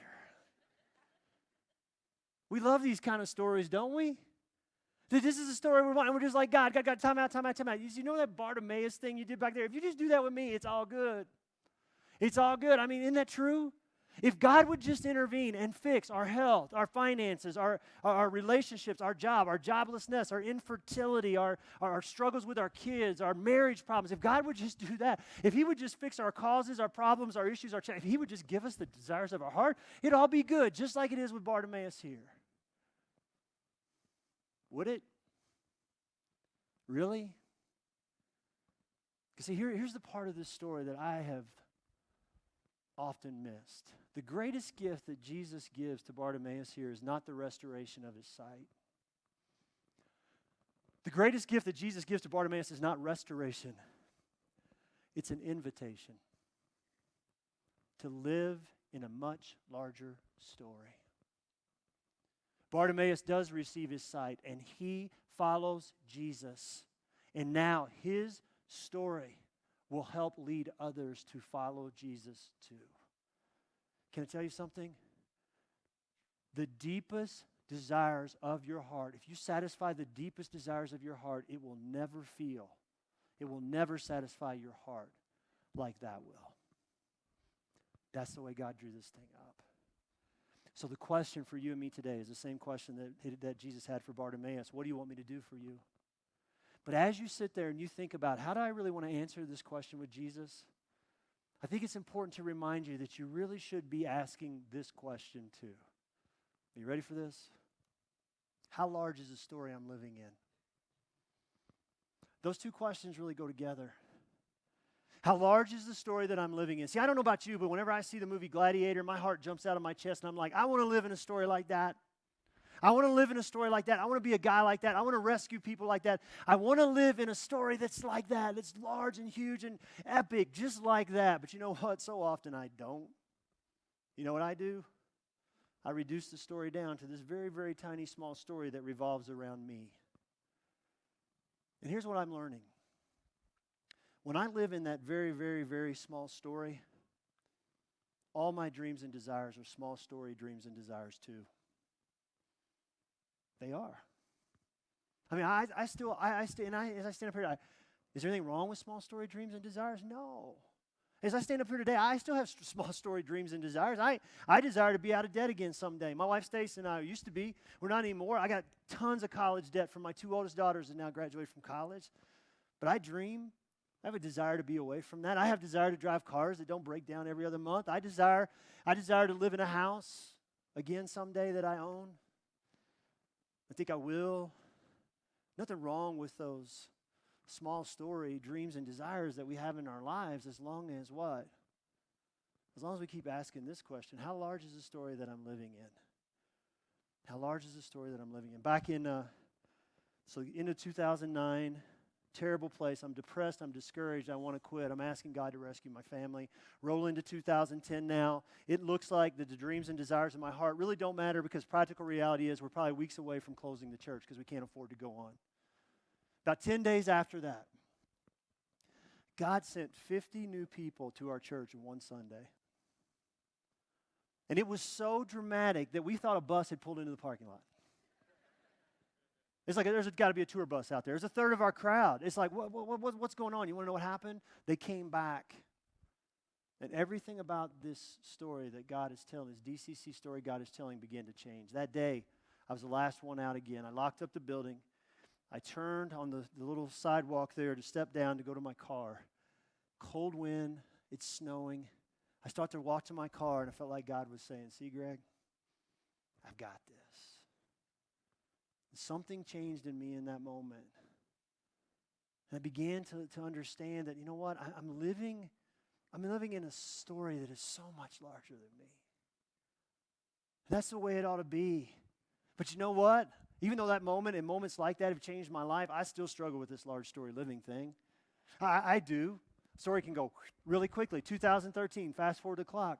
So we're in the building, and we've grown to between 800 and 900 people, which is really crowded in 10,000 square feet. We only had 2 toilets for the women, which was a problem, right? So that's why we have like 100 out here now. So you get the point. But this opportunity comes to buy this old empty grocery store. Been sitting empty for 8 years, so we signed a contract to do that. And I realized it was going to require some sacrifice on the part of all of us, and we needed to raise about $250,000 in one day. We had a couple weeks to get ready for this, but we needed $250,000 in cash to make the deal work. And so here's what's going on in my private life at this time. Stacy and I had been starting to set some money aside, and we started to see the money growing. It wasn't anywhere near enough to put down on a house yet, but we were starting to move in that direction. And you know how it is? I mean, you got these desires and dreams, and you're fueling it because, man, maybe this is possible. Maybe this is not the way it's always going to be. And now this opportunity is presented for our church, and I knew as a leader that I had to lead by example in this, and so we gave thousands of dollars towards the purchase of this building. And here's the thing, it makes it sound like I'm some sort of hero. I'm not saying that. Makes it sound like it was a no-brainer, easy decision. I'm not saying that either. It was tough. I struggled with it. It was really, really hard. I get it, me too. But what I want to tell you is this. This is the question that helped me get through it. How large is the story that I want to live in? And I don't know about you, but I want my desires. I want to start rebuilding my dreams and desires around a story that is so much larger than me. And here's why. Because as I walk in this journey with God, and I blow it a lot, but as I walk along, here's what He's teaching me. My small story dreams and desires are either met, satisfied, or they just fade away as I begin to rebuild my dreams and desires around this larger story that God is telling all around me. I think of my friend Craig. I think of Craig McConnell's life. He lived in a larger story. Especially the last 8 years of his life. He's battling leukemia, battling cancer. You look at how he spent his time. You look at how he spent his money. You look at how he invested in his wife, in his kids, with his grandkids, in his relationship with guys like me. It's a no-brainer. He lived in a larger story, but he still had small story dreams and desires. You want to know what one of them was? To beat cancer. That's legit, isn't it? His desire, a deep desire in his heart was small. I want to beat cancer. I want to live for 20 more years. And that never happened. And as I walked down that back stretch with him, here's the thing. He never lost focus on the larger story. So I think about Craig. I'm like, yeah, that's what it looks like. I think about Maximus in the movie Gladiator. He had small story dreams and desires, didn't he? If you know the movie, you know he wanted to move back home to the quiet life and just be a husband and a father. That's all he wanted. His wife and his son were murdered. He never got to do that, but he ended up making this incredible difference in a much larger story. And he said, what we do in life echoes in eternity. What if we lived our life as if that were true? It's a larger story. I think of Craig. I think of Maximus ultimately. I think of Jesus. I think of Jesus in that moment, just before he's arrested, he's in the garden. And he's praying. He's talking to his Father, and he says, Father, my desire is for a path other than this path to the cross that you have laid out for me. That's the desire of my heart. This looks scary. It looks painful. It looks hard. But at the end of the day, what does he say? He says, but at the end of the day, not my will, but yours be done. Father, I realize you're telling a larger story here. What we do in life echoes in eternity. I think of Jesus.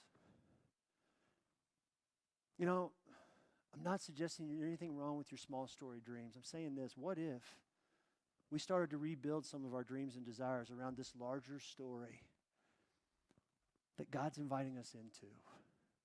I'm going to tell you something. It will change everything in your life. It will change everything in your life. I promise you that, and I promise you this. It's easier said than done.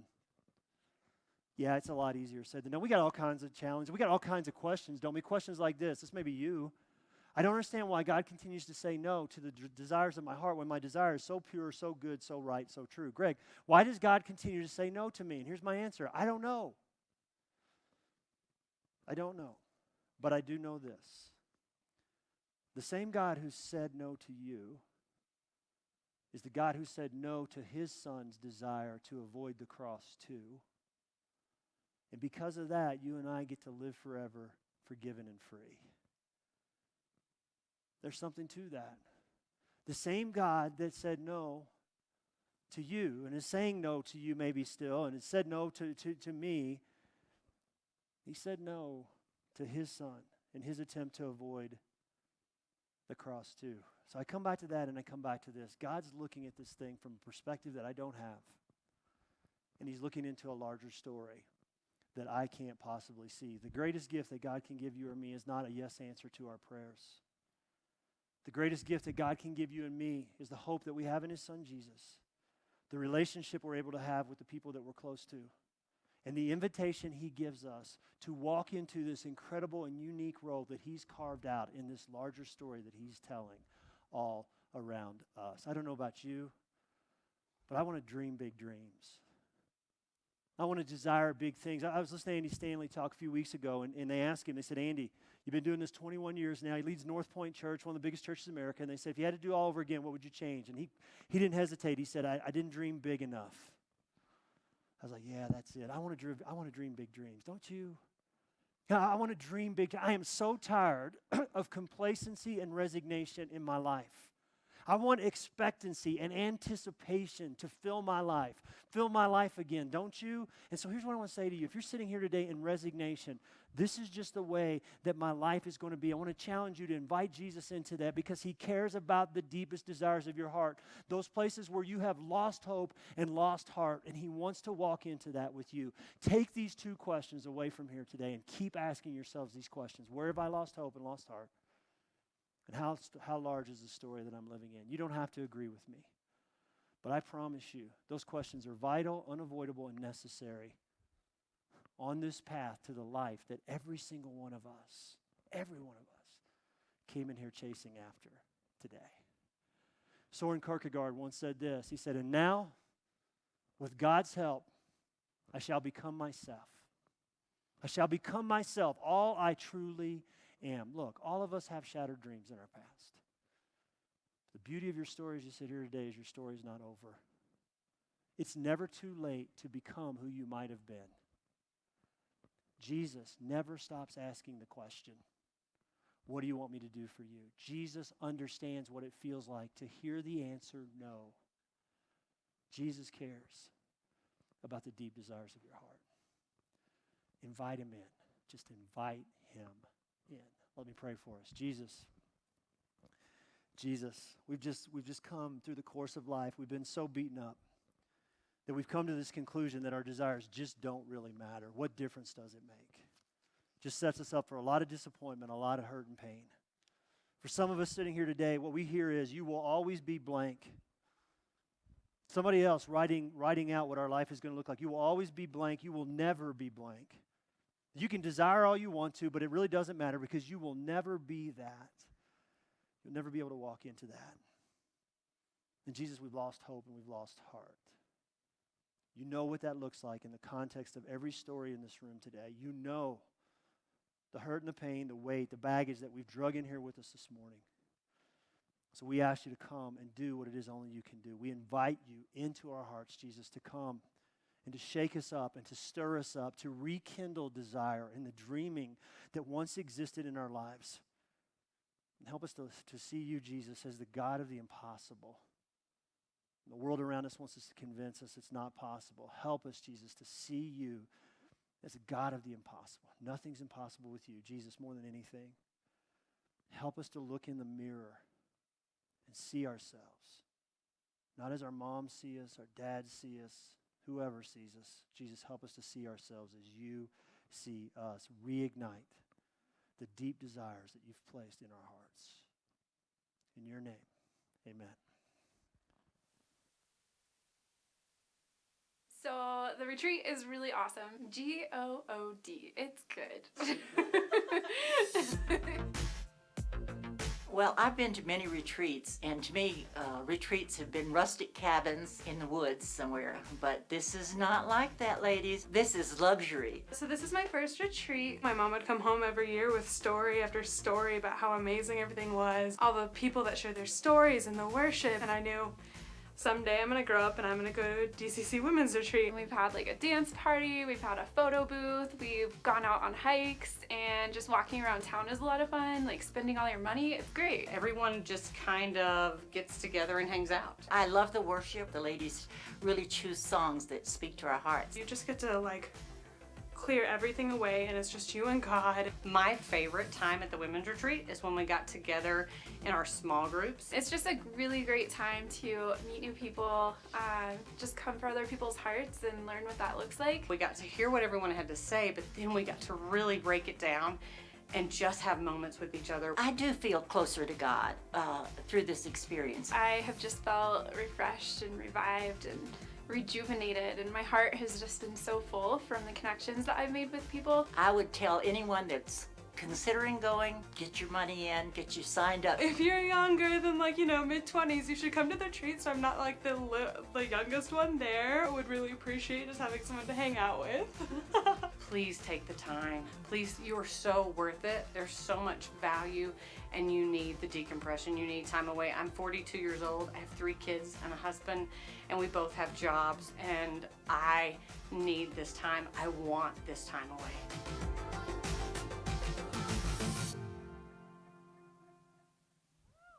Yeah, that's good, isn't it? So good. We had 10 guys try to sign up after first service. Ladies, you need to do it. You just need to do it. Don't need to say any more than that. Hey, if you're here today, you want to know how to get connected, how to take next steps into this place, jumping on mission with us, go out, look left. Any of your questions are welcome at this room we call the garage. Got a big garage door over there. You want to sign up for something, go out to the middle. The info booth is right there. If you want prayer, screen to my left or my right here, there'll be some cool people down here under the screens right after we do this walkout song. And last but not least, love for you to be on mission with us financially, need you to be on mission with us financially. There's boxes on the wall. We don't shove anything in your face. Boxes on the wall. You can hit our app or our website if you choose to do it electronically. I hope you have a great Labor Day tomorrow. I'm kicking off a brand new series next week. Hope to see you back with 10 of your friends next week. Have a good day.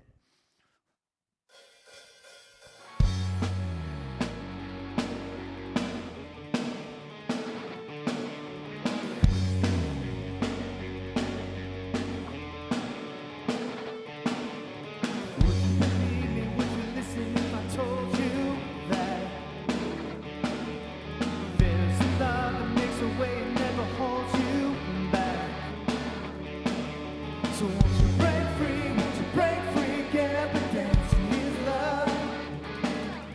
Won't you break free, won't you break free, get up and dance in his love. Who would have thought that God would give his one and only son? Taking a stand upon the cross to show his perfect love. So won't you break free, get up and dance in his love.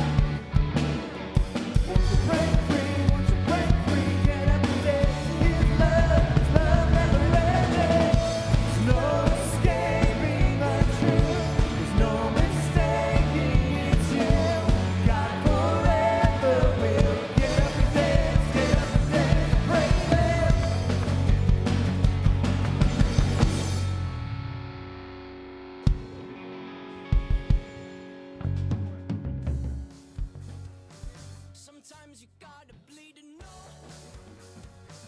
that you're alive and have a soul. But it takes someone to come around to show you how. She's the tear in my heart. I'm alive. She's the tear in my heart. I'm on fire. She's the tear in my heart. Take me higher than I've ever been. The songs on the radio are okay, but my taste in music is your face. And it takes a song to come around